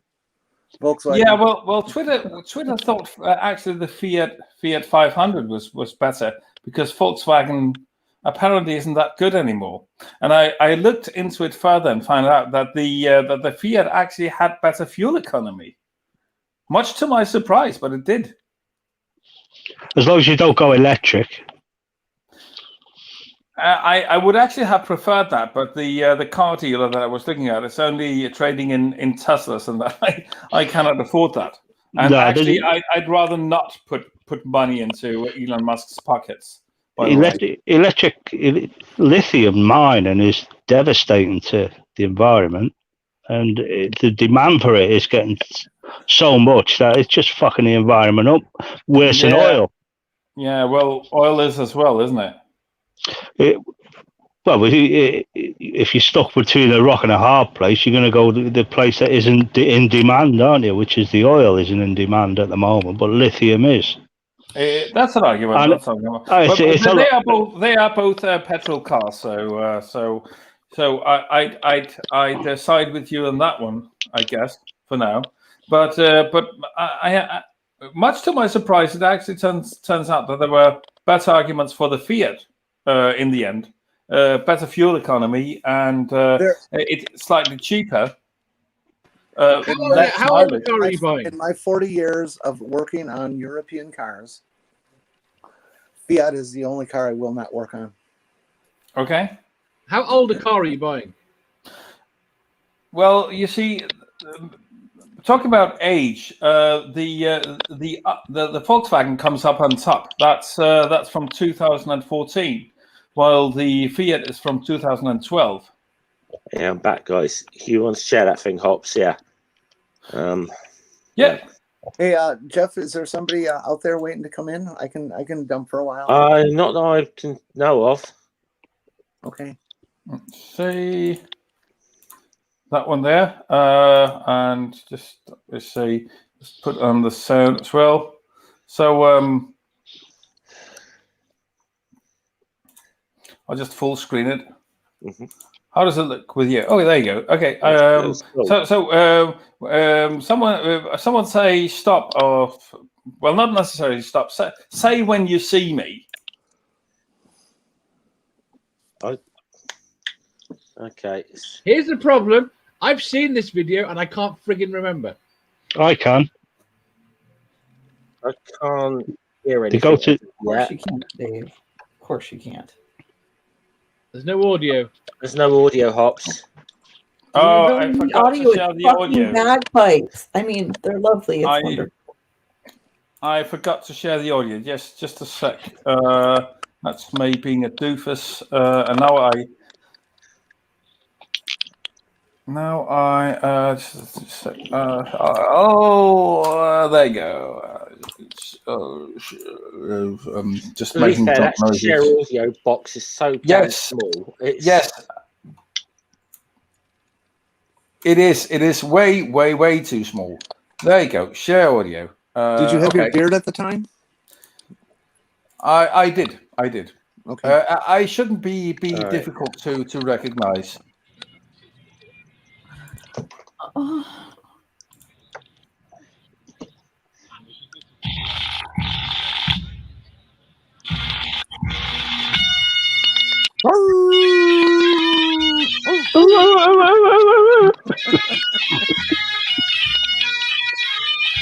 Right.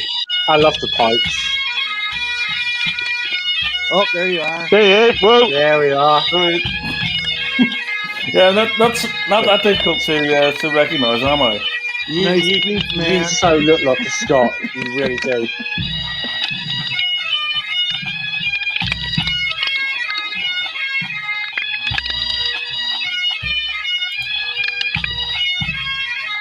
Hey Jeff, whenever you say it's enough, I'll pause it. It's up to you, mate. Is this your video? Or? No, it's not my video, but I mean, I've shared it a bunch of times, and I've never had any complaints.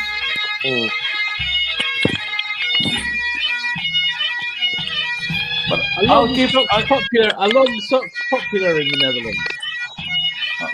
It's not from the Netherlands. It's from Belgium. You're from the Netherlands. This competition was acting in Belgium, but there are a lot of bands in the Netherlands as well. You're right about that. That's cool, Hops. That was cool. That's really cool. Well, dear, just fade out and Stop sharing. I fucking love the bagpipes. I know I'm in probably a minority there, but I fucking love the bagpipes. I don't mind the bagpipes. I like that we take the piss out of them, but I don't mind them. If they're played properly, it's absolutely fantastic music. I like. Have you seen that guy in the there's videos of him in the plays? He like busks in the streets and he's got like flamethrowers at the top of his pipes. Yes, I've seen him. And he's pretty skilled as well. I mean, he plays some pretty advanced stuff. He plays like AC/DC and stuff like that, doesn't he? Yeah, and that's very difficult. That's a difficult tune to play because you use unusual finger placing to get those half tones and what you have. So slightly unorthodox and quite difficult to play. So are you going to take it up again? Don't think so. And where I'm living now, there's no one to play with. If my situation was like it is at the moment, and I was living in Copenhagen, I would definitely consider. But there's no one to play with. I will say I have heard Scott Hops play Scotland the Brave on his practice pipes, and he's good. I can testify to this. I can do it again if you like to. And sure. Why not? Now that it is May Day, I'll play a Danish workers tune to boot. Cool. Let's just start out with the Scotland the Brave. I love Scotland the Brave.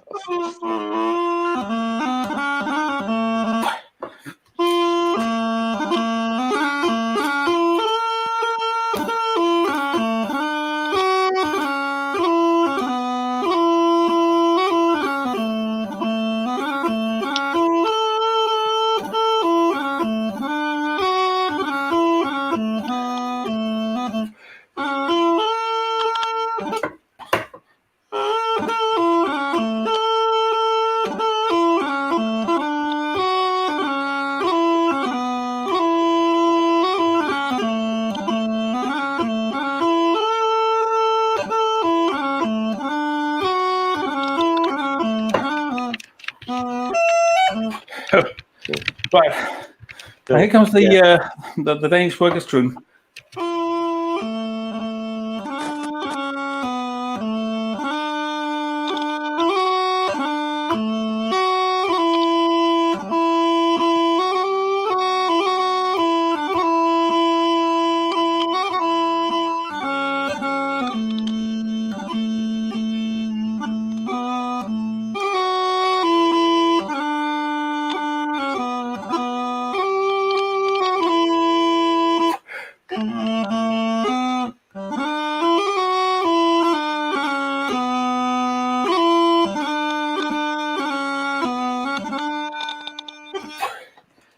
Yeah. Thanks, Hops. No problem. Bravo. Yeah, Monica was saying that her favourite AC/DC song is the one where he plays the pipes. Long Way to the Top if you want to rock and roll. Yeah, former lead singer of AC/DC, Bon Scott, did play the bagpipes. So I didn't know. Well, he was originally from Aviemore, which is in the north of Scotland. Oh. I've been to Aviemore. It's a really nice place in the Cairngorms. Thanks, never again. Last place I went was the Loch Lomond out of Hebrides. I mean, stunningly beautiful. I've never seen any. I've been all over the world and never seen anything like as beautiful as that place is. I think the only place I've seen, to me, for like just landscape that beats Scotland is Peru. That's about it. I was just going to say I've been to Peru, and that's probably my second favourite. But Loch Lomond, it's just I don't know whether it was the weather. I'm gonna have to do at least one, maybe two of those videos then before I go. Before we end this one, I'll go through some of my old.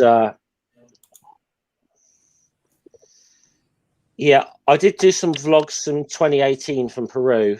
So All right.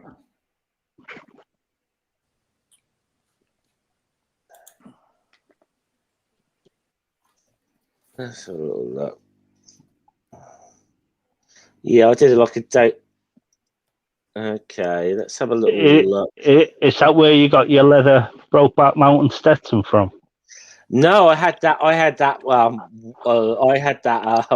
I still got that actually. I might drag that out in a minute. I still have that. I haven't had an occasion to wear it in quite some time, but yeah, these. Basically, because these are holiday vlogs, I knew there wasn't going to be a lot of massive audience for this stuff, but let's have a little look here. Okay, it's part of my. All right, guys, it's Jeff. I'm back. Out of breath. This is my day 2 video from the Inca Trail. Not gonna lie, I am absolutely shattered, and I've only got hours to go yet. Big cheer there. I'm gonna take off. Okay, just come see out you, there. Jenny. Hello, Leslie. Bye bye, you guys. Hi, Jerry. I'm now what's known as the top summit of the Dead Woman's Pass, or this is the name of this place here, Woman's Square. This is the highest point upon the Inca Trail. If you see that there, that's like 4,215 meters above sea level. Which means we've, in just a little over 4 hours or so, we've done an ascent of over 1,000 meters, or just very close to 1,000 meters anyway. I mean, you don't know how much you'll be able to see behind me here. You can but see how physically fucked here, I am in this, yeah. Greving Valley bed down there. This is where we have come up today. So Did they not give you Viagra? Sorry, congratulations. So congratulating the the people who got to the top. Help me. This is no mean feat. You didn't know Viagra helps physically with demanding thing I've ever done, but you get to it. I had something and else for that. I don't know what you can see behind me here, but you got that, and my God, that makes it so worth it. Still got a hell of a long way to go yet, but probably this is what I'm told. This was the hardest part of the trail, getting to the summit of this part. Still not convinced. Still by got that another hat climb a bit later today, but after we've gone That downhill hat for a is couple of fucking hours. legendary. You do not diss the hat. Almost fit. It's like this is like a milestone. You almost feel like you cracked. You know, if you can get to here, that you've kind of cracked it. So, all right, guys. This is a very, very tired vlog, but I'm feeling good now. Sorry, my buddy Nathan's just trying. Nathan. Right, see you guys later. Salute. One more, and then I'm gonna call. All right, afternoon, guys. It's Jeff back here from the Inca Trail. Reporting from day 3. Come on, fuck off. Where is yesterday, I recorded my vlog from the Inca Trail at the Dead Woman's Pass. All right, guys, it's Jeff. I'm back again. We'll do the one when I finish. Actually, first one didn't turn out too good. Yeah, made it. I'm here, Machu Picchu. Wonderful. At least they got Wi-Fi there now. It's even more breathtaking. They actually do have Wi-Fi there. To be honest, I mean, I don't know what you can see back there, but there you have the mountain, and you're right behind me. Can you appreciate the scale from when you're right there? Totally, yeah. And you probably won't be able to see it from this video here, but right, that's sort of way up where I'm pointing there. We've walked all the way up to there, and then came down that place there. It was called the Sun Gate. I don't know how well that's going to show up on this video, but yeah. So we did a couple hours walking today. Some of it was pretty taxing, but most of it wasn't too bad. And we finally got here. Definitely feel like I've achieved something doing this. That's enough for my videos now, I think. And right, okay, let's put myself full screen for a second. I have to take my headphones out here. But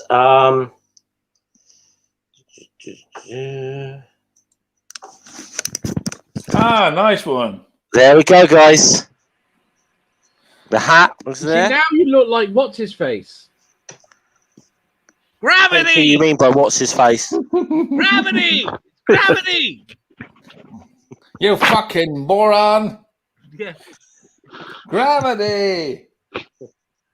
Ever heard of fucking gravity? Gravity! Desert File. Yeah, that's it. Gravity! And hold on, let's just show I've got all of it from Peru still. It's a wonderful hat. You should make still have. Should put it on stream. Still got the glasses as well. Nice one. So The hat just doesn't suit mountain climbing. You got to imagine a light, coloured one, basically. yeah, I feel like you're gonna. yeah, start- you're right. Actually, I did kind of look like Desert File there. Yes. Gravity, you. It was the way your morons. hair messed up around you. Yeah. Fucking retard, Ever- is it?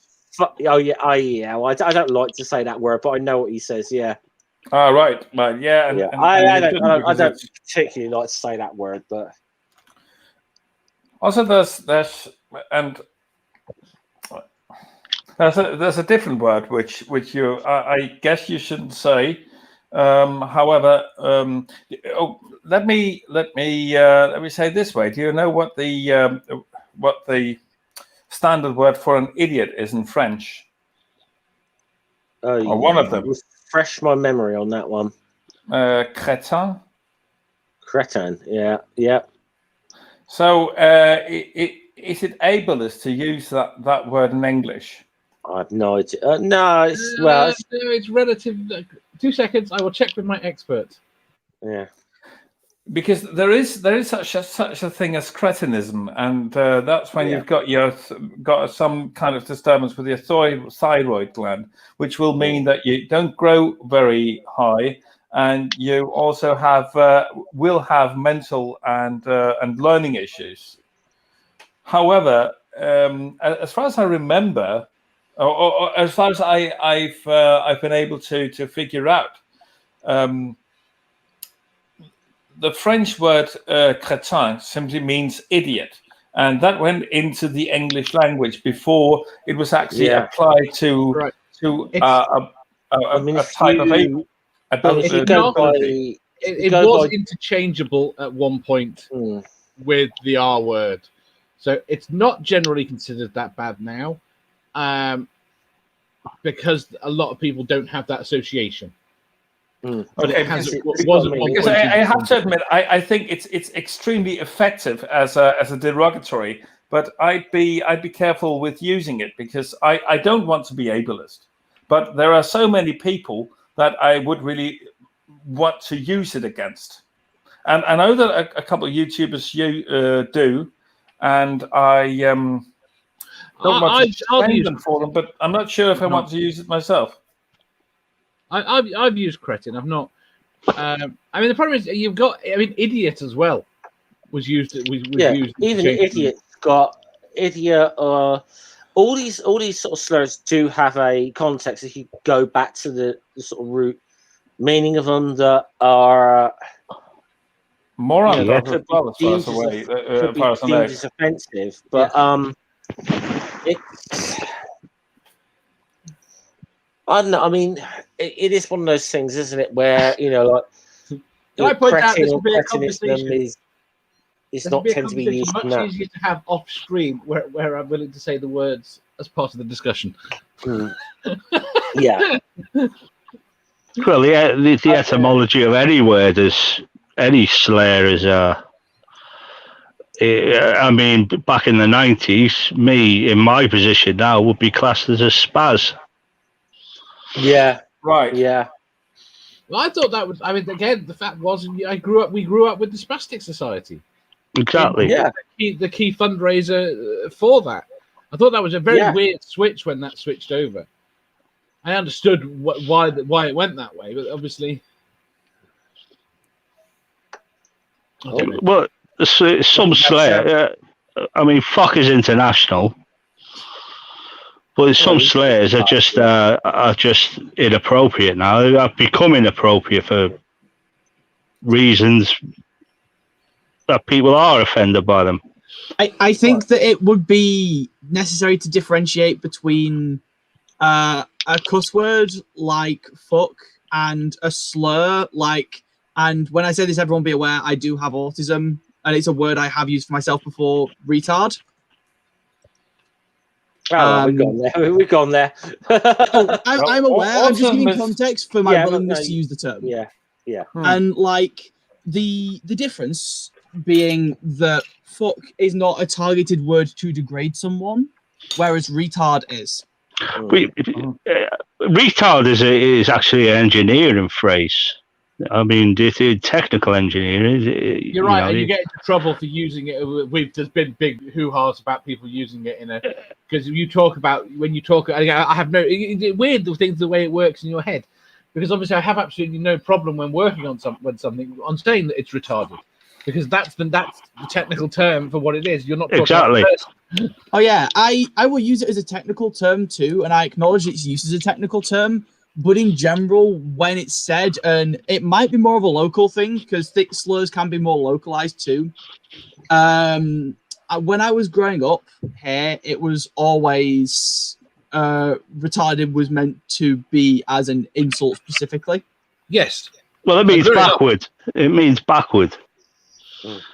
But the difference is an engine doesn't get offended.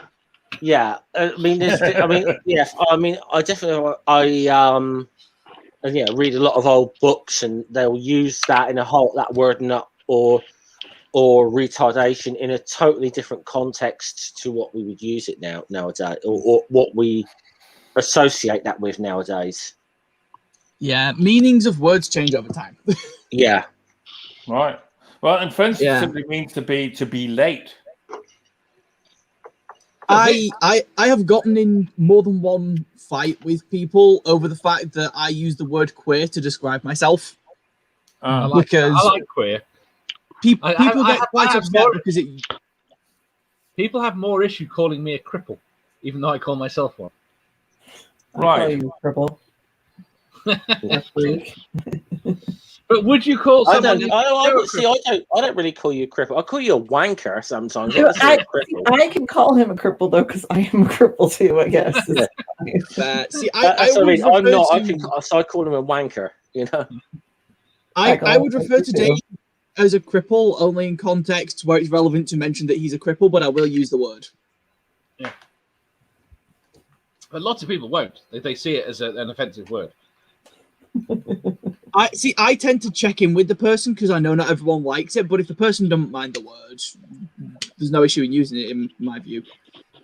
Which is where I get into fights with people about the word. Whenever I need like queer. help getting up or something, Angel will tell me to stop being a fucking cripple. So. Is that you? Trying to remember that YouTuber, Sir Steve, the Irish guy, Sir Steve O'Timothy, who, yeah, some of his humour probably is offensive, but you got to understand what he's doing. He's playing a character in those. He's playing a bit of an idiot and a bigot in this, but the whole thing when he said, "Well, I've come up with a new term that's inclusive of all genders, sexual preferences, and identities in the world." So what's that? Cons. You're like, not wrong. Well, anyone's a bit weird of indifference, aren't they? And I totally get it. And if people got a problem with me, then it's their fucking problem. Well, hopefully, I think that most of these things, at the end of the day, the words were never the problem. The problem was the vitriol behind it. At the end of it's the the day, usage as opposed to the word itself. yes, right. And Yeah. the point is, the usage is what's going away. So I think lots of these words we will find coming back into fashion because The amount of times my boyfriend has referred to himself as a fag, which amused me the first time I heard it because I forgot for a hot minute that was a thing Americans do. So when I visit the US, I'm going to have to be careful not to comment that someone's nipped out for a fag when they've gone for a smoke. Yeah, Right. because that's a very common slang for a cigarette in the UK. Yeah, but I think Americans know when they're here.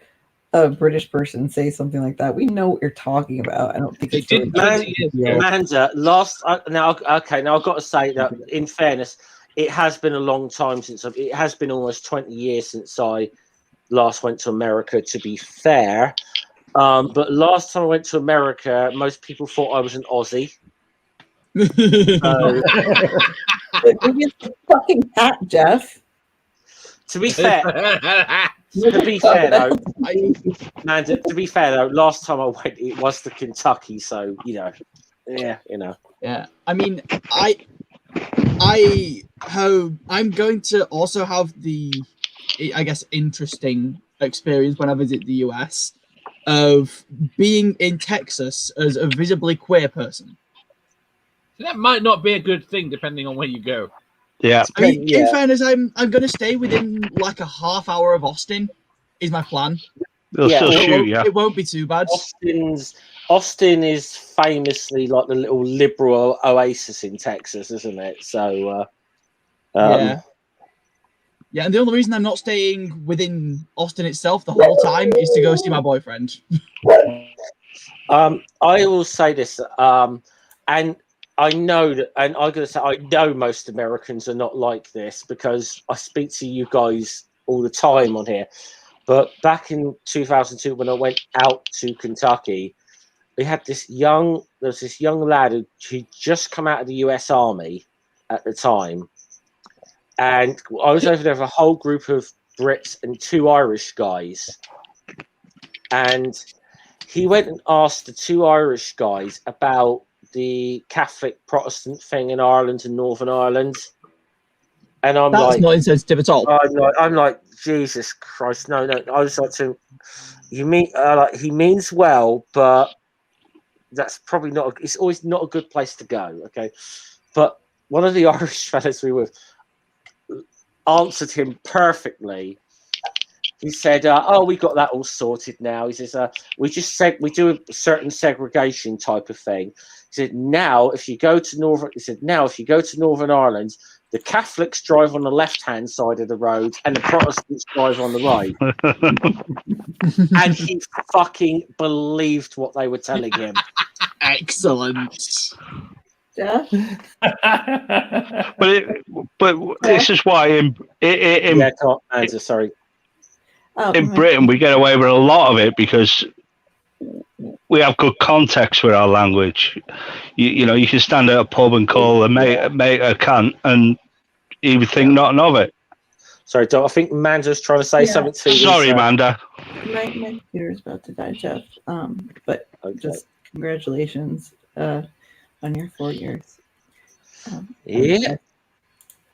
I'll jump in the chat on my phone, but my computer does die. So it's all right. No worries, man. Well, it was good to see you, Amanda. You too, Sam. I'll catch you guys later. Be well, Amanda. And yes, Ox, I did sample some moonshine whilst I was in Kentucky as well. I've made it. I've actually made moonshine. See, I don't know that I've ever tried moonshine per se, but I've tried homemade Polish vodka. So it's just whiskey. Well, when you make a moonshine, there's all the proper moonshine is just what comes out of the what comes out. But there's actually a technique to it. There's 3 stages. There's the heads, the heart, and the tails. Which the heads is basically your nail polish remover, which you'll find in cheap vodka and things like that. And the tails is basically used for the next batch of moonshine. The heart is the one you want. And it's basically white whiskey. It's quite nice. You can add all sorts to it. I was slinging malt bread in the mix and cornflake, apples, anything. Just anything. They just put some champagne yeast in there, leave it for a week, and then boil it. I mean, I must admit, the stuff I tried out there, I swear took a layer of skin off of my tongue. Oh yeah, the proof out there is incredible. We have it quite distilled to a healthy 40%. We're out there. If you make your own, you get a 70, 80, 90% proof. ABV is you're going into the 150% plus. I was saying, Lucky in the chat actually said the end of the war anniversary, which is, I believe it's it. US troops pulling out of Afghanistan today, officially. No, that will be in the. I saw something announced. September 9. Yeah, I saw something September announced 11. today. Yeah. Biden said they would do it on September 11, the anniversary of the Twin Tower attack. Yeah, make it an official 20 years. Yeah. Wow, is it that? Yeah, right. Mm. Would that not be a start of a war? When the troops pull out? Well, yeah, World War II as well, unofficially, yeah, but wasn't it the day that Hitler's death was announced in Germany? Yeah, because it was a big thing for the Russians. Because obviously, what we talked about International Workers' Day or whatever, and the way the Russians used to celebrate that in like the tanks in Red Square and whatever. It was a bit of a big thing for Stalin to sort of say, hey, can we get the red flag flying over the Reichstag on the 1st of May? It was a coup, not literal coup. So that they got there first anyway.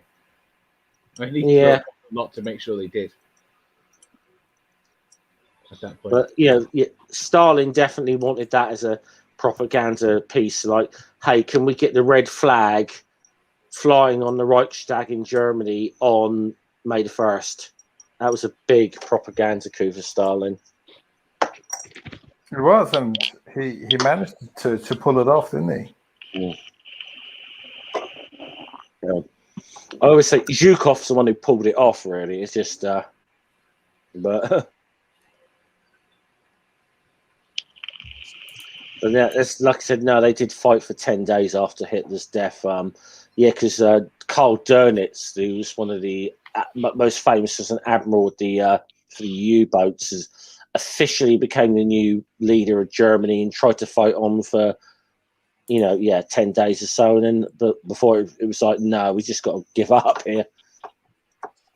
Did he actually fight on? I thought he gave up pretty much immediately. We are talking a matter of days here.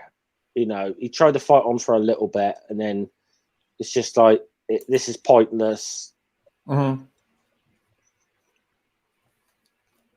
So Flensburg was actually the capital of Germany of just a short while, wasn't it? Because that was where he was. Yeah. Yeah. So yeah. But sorry. They got quite an awesome brewery, by the way, Flensburger. But I don't think most people realise that there was two leaders of the Third Reich, that Hitler and Dönitz. People don't, because Dönitz was there for only a few days, but eventually Dönitz was appointed. I think it was more or less Hitler's dying wish. I think it was like one of his last things is appoint Dönitz as his successor. Yeah, that's true.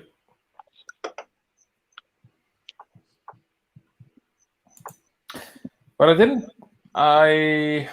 well, it's kind of new to me that Dönitz fought for more than a week. May have done Ox. I'm not entirely sure, and I'd have to double check.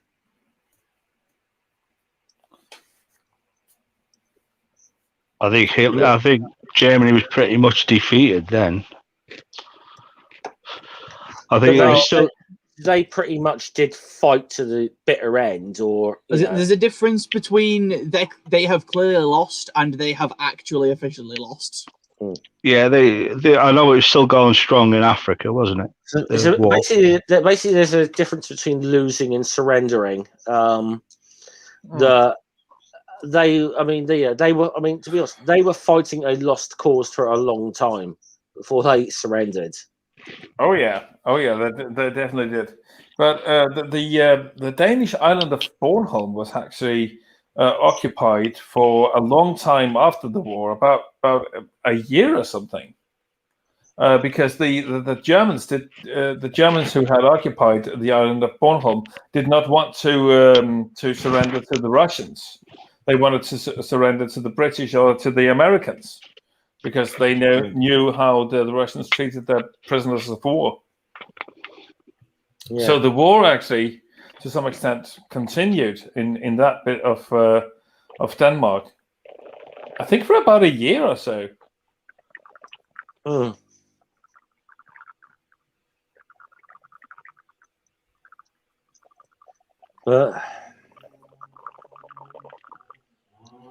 What's that sound? Oh, I heard like bubbling water and yeah. I think that was my bag. I think that was my bag. I'm sorry. Oh no, It's okay. I mean, Mando isn't you explained that earlier, so Amanda isn't on stream anymore. It could have been her bung if she was still smoking weed. No, I think it was my bag. I still fart, believe it or not. But I fart out the side of my stomach. Let's put it this. Well, look. You've got a very, very legitimate excuse. Okay, you're not doing a sleeping warrior thing here. No, don't. Oh, please don't. Well, start. You've already mentioned Ken Ham. Oh. Or Ken Owen, whatever you mentioned. And as I did say, if you've seen the meme going around, and I know a number of us, including myself, got on with this, the Matt Powell meme that Simon Dan started. Right. He has a huge inflatable banana in his backyard, which is called Mr. Peel. Yeah. What was the story again? I did watch that video. Excuse me, you're diminishing him. It's Dr. Peel. Dr. Peel. Okay.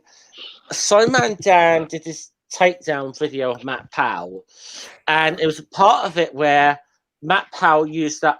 I think he was trying to quote Hitler or something, but saying, the whole thing. If you tell a lie enough, people will believe it.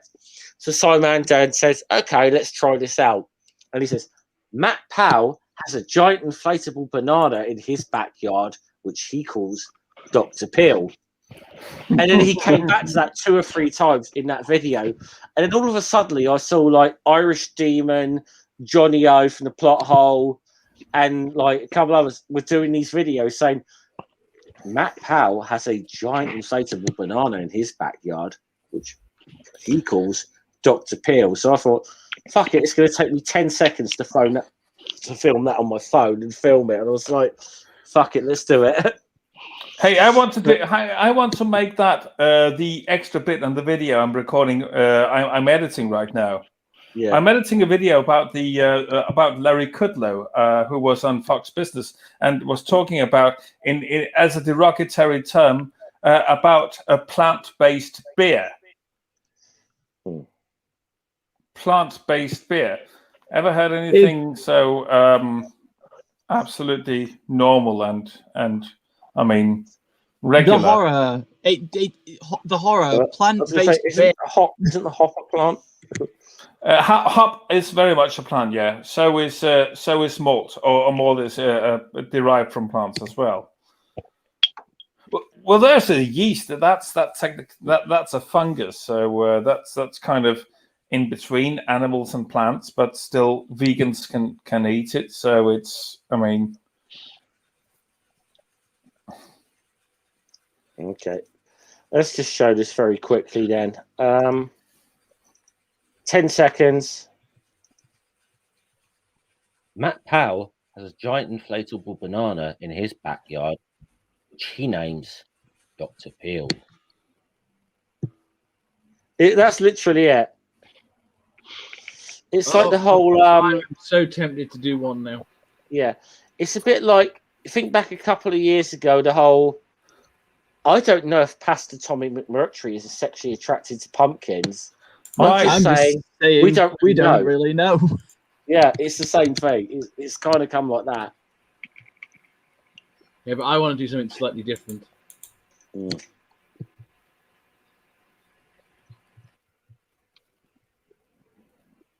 What are you going to do, Dave? It'll be a surprise. All right. I'm going to throw it in as an extra. I mean, every time I record a video, once all the credits have run and all that, I'm always throwing something at the end. I'm going to throw that at the end. Yeah. But it's basically the whole, what it was the whole Matt Powell said something that you tell a lie enough, it becomes the truth. So Simon Dan just says, okay, on the spot, he says, Matt Powell has a giant inflatable banana in his backyard, which he calls Dr. Peel. And I don't know, that's just become like a fucking meme. And I thought, I was like, yeah, I've got to get in on this. Yeah, some things have just got to be done. Should have its own channel. And it's a harmless one as well. I mean, even though it's about Matt Powell, it's a pretty harmless. Yeah, as far as falsehoods go, it's not like it does any great damage. No, not really. No. Contrary to the falsehoods that Matt Powell is spreading, that potentially can do a lot of damage. I mean, Matt Powell. I see. This is the thing. I don't know if anyone subscribes to the whole theory of Haggard's law about that whole idea that the most outwardly homophobic people are secretly gay. Now, I don't know if I subscribe to that. However, I will say I would not be surprised if you went on Grindr and come across Matt Powell. I do not subscribe to it, but for the sake of the meme, I will say it. I mean, you cannot. I think that statistically there might actually be some evidence for it, but you cannot go about it individually and say just because this guy's extremely homophobic. You can't generalize. No, but you can generalize based on certain things that. However, there may be them. I would not be at all surprised to see some statistical evidence for it, if you could probably properly operationalize it to make an actual survey. I wouldn't be surprised to see evidence for it. I mean, I generally hold that the strongest homophobia is internalized homophobia, so it certainly wouldn't surprise me. So, sorry, was it called Haggard's Law? Yeah, it's about Pastor Ted Haggard. Yes, of course, Ted Haggard. I love it. Yeah, I love that it's named after him. They actually called it Haggard's Law, but it's that whole concept that the people that are, it's that whole idea that the people who are the most outwardly homophobic people are secretly gay themselves. That whole idea, and I don't really subscribe to it, but I don't know why Matt Powell would not surprise me. I don't know why I'm saying that, but just I think I love the fact that people call him Cupcake. I love that. You've been watching Utah Outcasts, haven't you? No, I haven't watched them for a little while actually, but I love Utah Outcasts. Because that is very much their theory as well. And what they do whenever they are looking through a Matt Powell video, they will highlight every time he says something that could imply or suggest that he's secretly homosexual. Yeah, I've got to be honest. There's a lot when you probably analyze what he says. There's only about 2 times that I've been on live streams with people when I've been desperately trying not to fanboy. Once when I was on your channel, with you and Dog was on there with Aaron, I was desperately trying not to fanboy. And the other, I was on Neil 604 Atheist channel, and X was there. And I was desperately like, "Don't be a fucking fanboy! Don't be a fucking fanboy!" Why not? I'll tell you what. I don't know. I just try not to be, but I'll say this: had I got there like 10 minutes earlier and Felicia was still there, I probably would have fucking fanboyed like fuck with X and Felicia.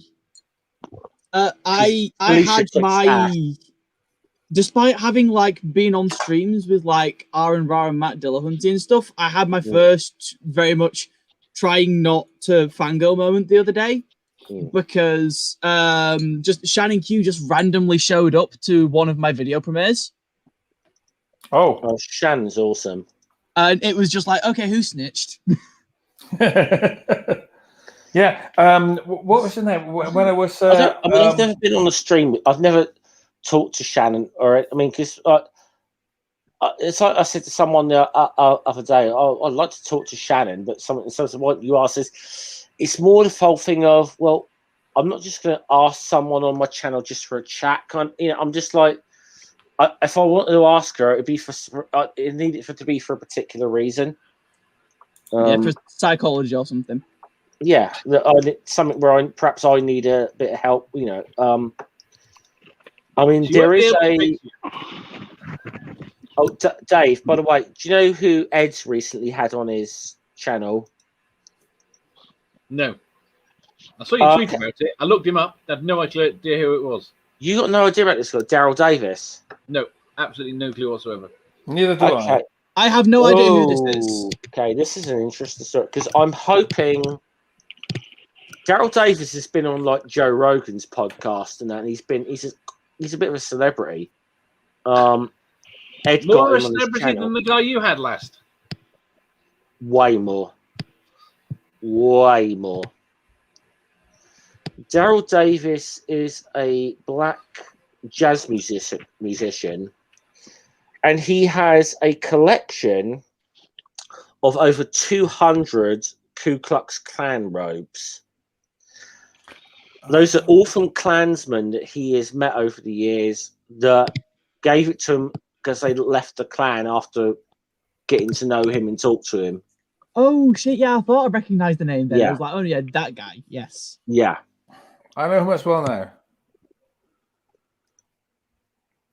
But Ed managed to get, and I was like, "Oh, Ed, I'm so jealous." And I think Ed might be trying to help me out, get in touch with him actually. So fingers crossed. But fingers crossed. That'd be pretty cool. That's one guy I would love to talk to. That'd be so awesome. Now, awesome. What I want. Go on, so Hops. Okay, what I want to say, Jeff, prepare some good questions before you go on stream, so that it's not just so that you're not wasting his time. That's what I do when I get celebrities on my channel. I mean, prepare. The biggest name I've probably had on my channel, he's been on a couple of times, is Chris Shelton, probably. And it's one of the first interviews I did. I mean, I think I had Wally on my channel before that, but like first what I call proper interview I did was with Chris. And I did really try to find him. I mean, it's difficult to find a guy like that, a question he's not been asked before, because he's probably heard it all. But try to find questions that he's not asked every single time he goes on an interview. That's the whole challenge of that. Very fair. What I was going to say is next time we record, we have a guest scheduled to come on Pub Religion. Cool. Which is going to be fun. And I don't know what the other thoughts are on me mentioning who it is, but you're cool, mate. You say what you want on there. It's I mean, it's up to as long as Maddie and Will are okay with you. When I said the others, I meant Maddie and Will. Like, I don't know how much we're going to mention publicly before it comes out, but let's put it this way: he is someone who has been on Seth Andrews' channel. Okay, cool. You can put it in a. I won't say nothing. If you want, you put it in the private chat, Sam. If you want to, but it's just a tease that someone fairly big is coming on. but not necessarily fairly big, but someone people might be aware of because he's being on big channels. I know that guy. Yeah, could be good. That could be good. So yeah, because we pre-record several weeks in advance, it probably won't be out until kind of late June. Yeah, but it is there. Darth Dawkins. Yeah, we're getting Darth Dawkins in. So now that Dog spilt it, I can acknowledge that we have dragged Darth Dawkins into recording with us. Oh, hold on. That's twice. No one say his name again. Yeah. Well, when I do the gospel according to Dog, I will be inviting everyone on there, including Darth Dawkins, if he wants to join in. And there's 3. There's 3. Give it 5 minutes, he'll be in the fucking chat under a sock account. Well, that's it. You make a meme of him. I like it. I gotta admit, I do kind of like the whole thing that Chris and Ed they do with Ed with because Ed does sound a little bit like Darth, I must admit, and I do kind of like the whole thing they've been doing. 6-pack, the whole Ed is Darth thing, and getting Ed to come on with Darth Dawkins' avatar and Nate. That is just quite funny. They had me for a second, and then I was like, Darth would never word that like that. That's close, but no cigar. Yeah. I was in on it the first time they did that. I was in the stream, and I was like there thinking, Ed, you've got me halfway convinced here. You know that you are Darth. Yeah, was that good? Were you going to say something? Sorry, Dave. Oh, if I was, I forgot. Okay, I was going to say I thought I'd spoken over you then. So back in 2 seconds, guys. I've got to take a Riley. So. Yeah, we don't want you to do that on stream. I'm going to be right back about 10 minutes as well. So, everyone leaving? Well, guess that leaves us, guys. Right. So yeah, when I get round to doing it, well, I need to get a little bit better. But the gospel according to Dog, I will invite all of you guys on there. Everyone. I'll be inviting everyone on there. We're rewriting the Bible, for God's sake. Not upsetting anyone. Yeah, that's not going to cause a shitstorm at all. No, it's just changing the wording a little bit. Changing, like, the Lord to the universe in the beginning. Change that to at the beginning of time. Take all the thou shalt and make it more street. Readable. Credible. Yeah, maybe rearrange it to be chronological and then remove some of the inconsistencies. Well, this is the idea, and obviously go through it, and I reckon are we doing 25 years, all the begats, all of that, make it straight. You know, tell her how Mary didn't meet an angel. She was, Joseph was a carpenter. Romans were kicking in a lot of doors at that time. So he was on 24-hour call out with his company. Now Mary, bored, used to frequent the wine bars, and she got backscuttled behind one of the by a guy called Angelo. It's just stuff like that. Maybe not like that. Angelo is presumably a different person to Angelo. Well, he's Angelo as he came down and backscuttled her. That's how she got pregnant with the Lord's with the universe's baby Jesus, Hollywood Jesus. Mm-hmm. I'm going to use the 6'2", blue-eyed, white, ripped guy, of course. Oh, so does this mean that you get to have the running theme of everywhere he goes? The fucking miracle is that he's different color. Yeah, you can spot him in a crowd because he was 2 foot taller than everyone else, and he was white. Yeah, that would certainly be quite striking, wouldn't it? And he had an aura all round like the Ready Brek Kid. You probably won't remember the Ready Brek Kid, Sam. We got shown ads of it in school. Yeah, he had his ready Brit and he had an aura, red aura all around him. He'd be like, no, it won't be like that, actually. I want to try and keep the context of the Bible as it is, the story as it is, but just change that shite that comes out of it. And people believe in Noah. I mean, come on. Gravity alone would have crushed them if the earth filled up with to a balloon of water bigger than Mount Everest. Would have been about 8G. But there you go. Put some science into it, like the Quran.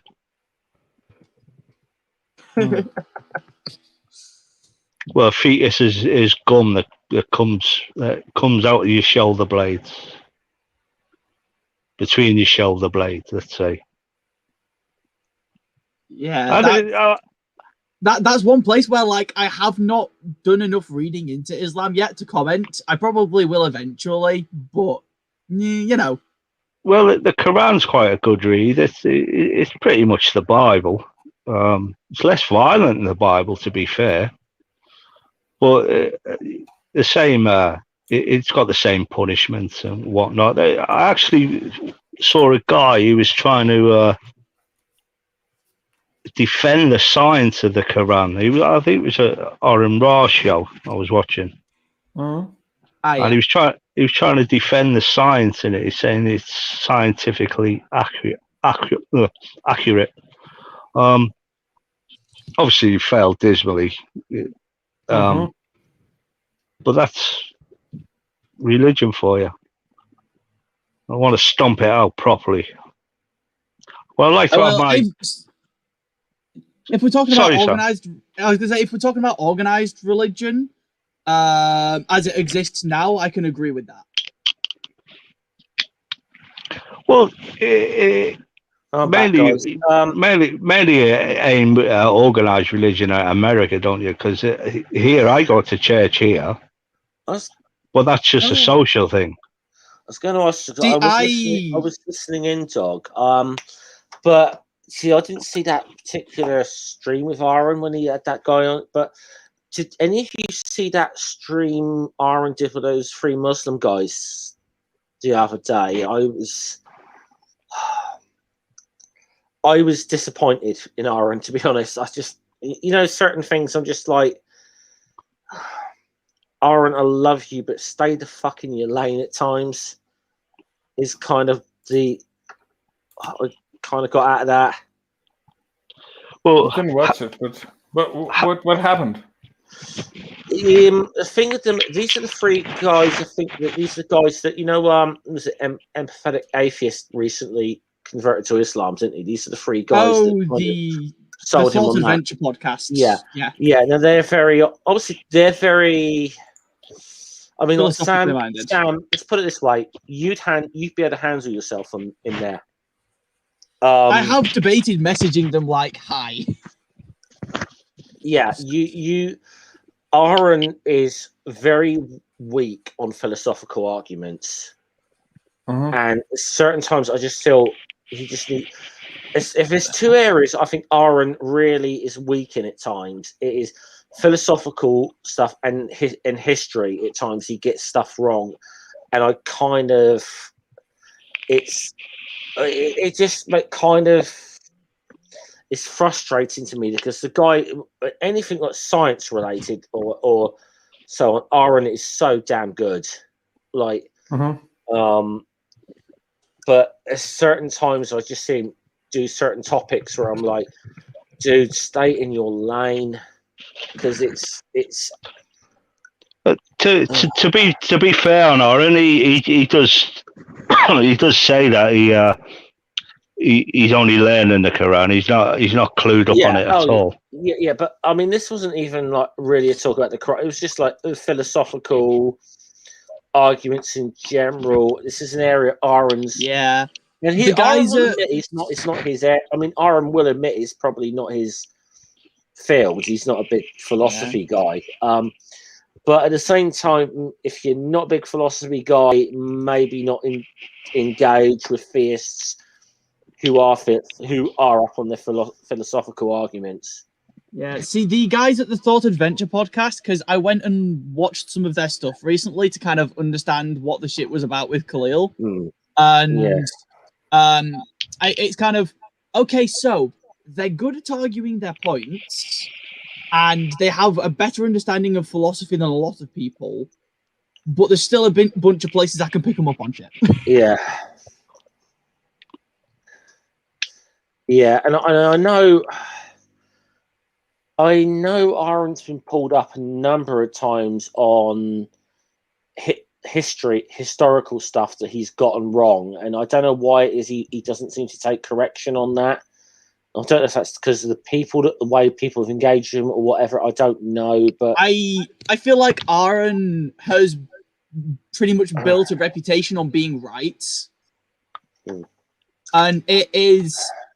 I have the same criticism of Aaron as I do of William Lane Craig, which a lot of people don't like, but it's basically they get out of their lanes and then they're not always willing to correct themselves.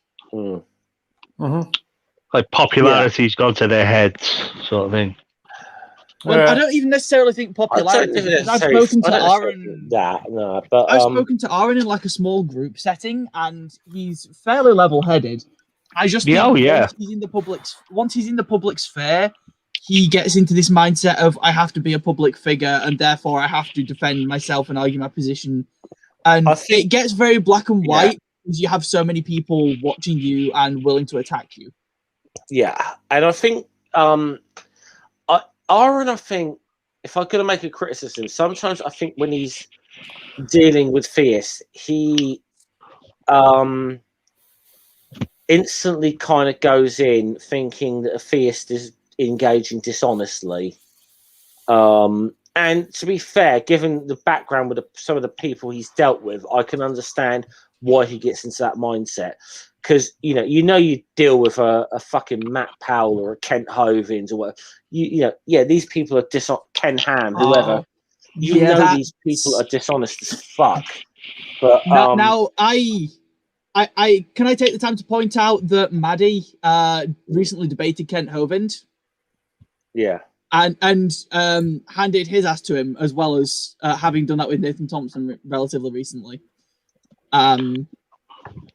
Did Ken post his little rhetorical video saying he was right, where he has a little his commune there clapping and cheering him on, even though he was owned? Quite possibly. He didn't seem to quite understand that Maddie was tearing his arguments to shreds. Yeah. I mean, and bear in mind, Maddie is a Christian, Maddie's a theist, but also she accepts science, and I've seen this a few times with Hovind, where he's debated theists who accept evolution, and he's just he actually accused Maddie of being an atheist mid-debate, and Maddie kind of just ignored it and moved on. Yeah, and at that point in the debate, I was tempted to DM Maddie. I think he did that to Saigat as well, actually. But I was very tempted to DM Maddie and be like, so Kent tells me you're not a Christian. Is there something we need to talk about? You are the Christian co-host of Pub Religion. Well, Sam, I've got to say, I'm disappointed. I actually pointed this out in the so I can't forget whose live chat it was the other day. We were talking someone was talking Hovind, and I sort of said, I said we did an entire Dungeons and Dragons stream where the premise was we were tax inspectors invading Dinosaur Adventureland, and Ring and I still couldn't get onto whack an atheist. Oh, fuck. See, maybe what I need to do, Jeff, is eventually invite Kent on Pub Religion. That'd go down well, wouldn't it? He might do. He might actually do that. See, I wouldn't want to do that for a good while. I'd want to have a good-sized audience so that most of the audience for that wasn't just Kent. Yeah, build up your own fan base and then try and get someone like Kent. I don't even know if Maddie would go for that because we're trying to have a more casual conversation, and any conversation with Kent turns into an argument. I think the thing with Kent is I don't think he could have a casual conversation. Kent has his script. Mm-hmm. I mean, there was an interesting interview with him a couple of years ago where an atheist channel had him on, and the atheist guy said, "Hey, believe it or not, Kent, I might be an atheist, but I'm actually a fan of yours," and it kind of explained why. It's just like, even though he didn't agree with Kent, he was kind of like, he just kind of liked the way he likes Kent's showmanship, shall we say? That's, I think. But even then, Kent was still on his script. Yeah. Like, Maddie, that's the problem with Kent. I think Maddie saw the script and went nope in their debate because, you know how he does the whole coins in a locked chest analogy? Yeah. Maddie stopped him right there and was like, I don't like that analogy, which apparently no one's ever done to him before, which I'm surprised because that's literally the inverse of how science works in this case. Well, the only time I've seen Kent knocked off his strip was when he was on the Ali G show and Ali accused him of clogging up his toilet. Have you not seen it? You can see it on YouTube. Oh, I didn't even know this had happened. Oh, this was years and years ago, yeah. The young Kent Hovind. But Ali G blamed him for clogging up the toilet in the studio. I've got to find this now. I'll play. Maybe we'll play it after we go off stream. But because they might get copyright struck for that. Yeah. Most people are arguing logically, aren't they? And they're arguing against logic. I think this is where they come, because obviously there is theists out there who do believe all this crap. Holy shit! Yeah, holy shit! Yeah, Kent Hovind, Sacha Baron Cohen got him with Ali. Wow, I did not even know that had happened. I'll play after the show. It's funny. I mean, obviously, Aaron threw him off his game, without a doubt. Conspiracy Cats, I think, really handled him very well. And I think the other guy, I'd say, sadly, he's no longer with us anymore, but Bill Ludlow fucking handed Kent's ass to him. Sadly, Bill's no longer with us, but I've occasionally heard Bill Ludlow fuck Kent Hovind up big time. I've occasionally heard people mention Bill Ludlow, and I've just always been like, "What did he do?" And everyone's immediate response is always just the thing with Kent Hovind. Yeah, that's probably what he's best known for. But Bill was he was a debunker of young Earth creationism, and he also did like volunteer work at a natural history museum in Arizona. He used to explain evolution to kids and stuff like in his free time. An angle that I very rarely see get taken with flat earthers is the fact that the ancient Greeks knew that the earth was round.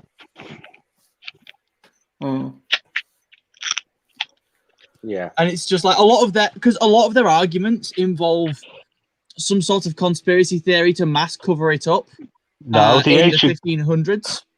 The ancient Greeks were using GoPros. Right. Well, yeah. I mean, and Pythagoras was a Mason. Flat Earthers. I mean, they've been lost their minds because Ranty's left them now. So. Oh, that's a thing now, isn't it? Yeah. Sleeping Warrior got a new channel, yeah. And Pythagoras was a Freemason. I think Sleeping Warrior is back, but yeah. So I think what happened with the Pythagoras thing, Hopswatch, to the best of my understanding, is basically that Pythagoras theorized it, and then Aristotle gave some more strong evidence to it, to the point that it's typically referred to as proved by Aristotle but posited by Pythagoras. Yeah, and Eratosthenes. No, what was his name? Eratosthenes. Aristosthenes, yes, yeah. Eratosthenes. He calculated the actual size of the Earth. So, well, Aristotle was more physical, wasn't he? Because he calculated. I think I'm going to start winding this stream up because Ring's stream is going to be starting in like 15 minutes. So I've got a video to edit. Yeah. Oh, do we? Is it? It's just D&D. Their D&D stream. So I thought I'll get off in time for Ring. So right. So I don't know if we want to do some winding up or anything. Let's go around it. Dave, are you actually there? Dave. Apparently not. Subscribe to Critical Cripples channel, guys. Okay. Sam, got anything you like to show? So that video that I said I was going to be doing by the end of April. Yeah, I'm a dumbass and didn't save all of the editing or recording I did. So now I've got to restart that. So that's coming out whenever I get around to finishing it. We have episode 5 of Pub Religion coming out Wednesday, 5 Central Time, and I do not remember off the top of my head what it was, but I think it might this week's topic might be purity culture. Okay, that sounds interesting. And because Maddie keeps poking me that I should shill this, I have set up a PayPal. So that's a thing, I guess. Nice. Okay. Anything else, or you done? No, I think I'm about done. Besides mentioning like normal that I scream into the void on Twitter. Dog, you got anything you like to plug? Before we go? I'm just convalescing, mate, and getting back in the game. No worries, mate. No worries, and I just hope you get back to full fitness as soon as possible, mate. Yeah, I wondered why I hadn't sort of seen you about for a while, and yeah, that's so we found out why a bit earlier. So well, also I say induced comas are not all that. You go to sleep and wake up an hour later, you realise it's been like a month and a half. Yeah, wow. It's a weird feeling. It's a bit. I suppose it's like when you've been anaesthetised for several hours, like because I've had that a number of times, and like they knock you out, and then you don't know what's happened until you wake up. But that's only like 2, maybe 3 hours later, and then but with you, it's like a month later.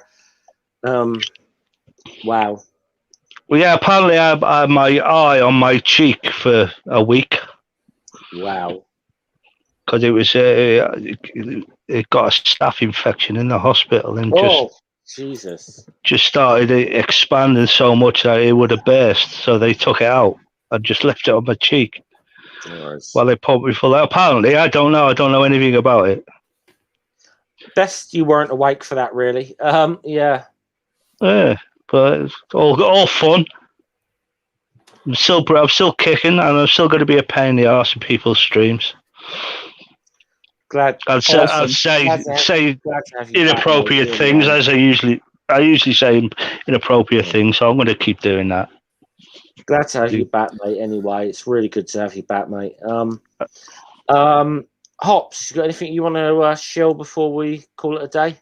Yeah, I'm Hopswatch. I'm running a beer channel where I'm also doing some political criticism, bit of satire, bit of generally secular activism, and I'm back in business after a rather long hiatus because I was unemployed and depressed, and also really weren't allowed to do things except if I registered.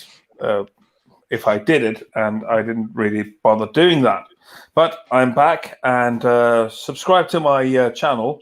Just look up Hopswatch on YouTube and you'll find me. I also got a Patreon, and I also got a Twitter. That's Hops the Band. Hops the Band in one word. That's my Twitter handle after my original account was suspended. The bastards. Yeah, and I've also got a Danish blog. I'm from Denmark, so there's that. And my blog is in gibberish, well, Danish. But if you run it through a translation engine, you will definitely find out how bad translation engines work. Yeah, that's about it. Always remember to drink responsibly. Okay. As far as I know, I'm streaming with Noodle tomorrow on my channel. I haven't heard back from Noodle yet, but we should be back with the Asterix streams because we had to take a break for a week. And hopefully as well, Media Musings on One Ring's channel will be back hopefully tomorrow as well. I haven't heard the definite from either one of them yet, but we'll just say it's on unless I hear otherwise. So so we should be back with that tomorrow. Otherwise, yeah, I don't think I've got anything actually planned. I've got obviously a few irons in the fire, people I'm trying to get on or so on. So watch this space. I quickly just like to thank the well wishers in the in the chat, and happy 4th year, Jeff. Keep up the good work, mate. Yeah, happy 4 years. Yeah, 4 years. 4 year. Here's the 4 years of banging my head against the fucking glass ceiling, and really needed to get another hobby to do with my life. But to be fair, 6 to 9 months of that was spent building someone else's channel. Yeah, I actually think I've been on your channel more times than I've been on mine. Dave's never invited me on his. He doesn't like me. You want to come on? Dave, yeah, why? Do you want to come on Tuesday evening? I'll come on Tuesday evening. Why not? I've got nothing else to do. I should probably also show up again at some point, Dave. I'm putting together a list. I did promise someone else to come on Tuesday, but I'm damned if I can remember who it was. Make sure, if I haven't spoken to you, make sure you poke me. Yeah. It'll be fun. Just to Dave's memory is a little bad at times, so just poke him on Tuesday if he can remind him. Oh, well, yeah. But I've got a new lease of life now, to be fair. Yeah. I was a bit miserable before, but now I'm a little bit more happy, a little bit more perkier, so it should be more fun. Yeah. Who knows? In another 4 years, I may actually get fucking monetized on YouTube. Who knows? You know? 4 years, I'd say 4 years time, I'm going to be bigger than fucking PewDiePie. Okay, so keep it going, mate. Let's be optimistic here. Keep what you do. Keep doing what you're doing, and yeah, no doubt. 4 years time, I'm going to be bigger than PewDiePie, and I'll be looking down on all of you as you fucking peasants, you know. But, okay, so right, thanks everyone who's come on today. Thanks to Hops, Dog, Sam, Manda, Jenny, Dave. Thanks to everyone who's been in the chat and whoever may have been lurking in the background. I think we're the coolest today. Yep, 4 years on YouTube, and I'll just sign off by saying fraternal May Day greetings to all comrades out there. Salute. Salute. Salute. Salute. Salute.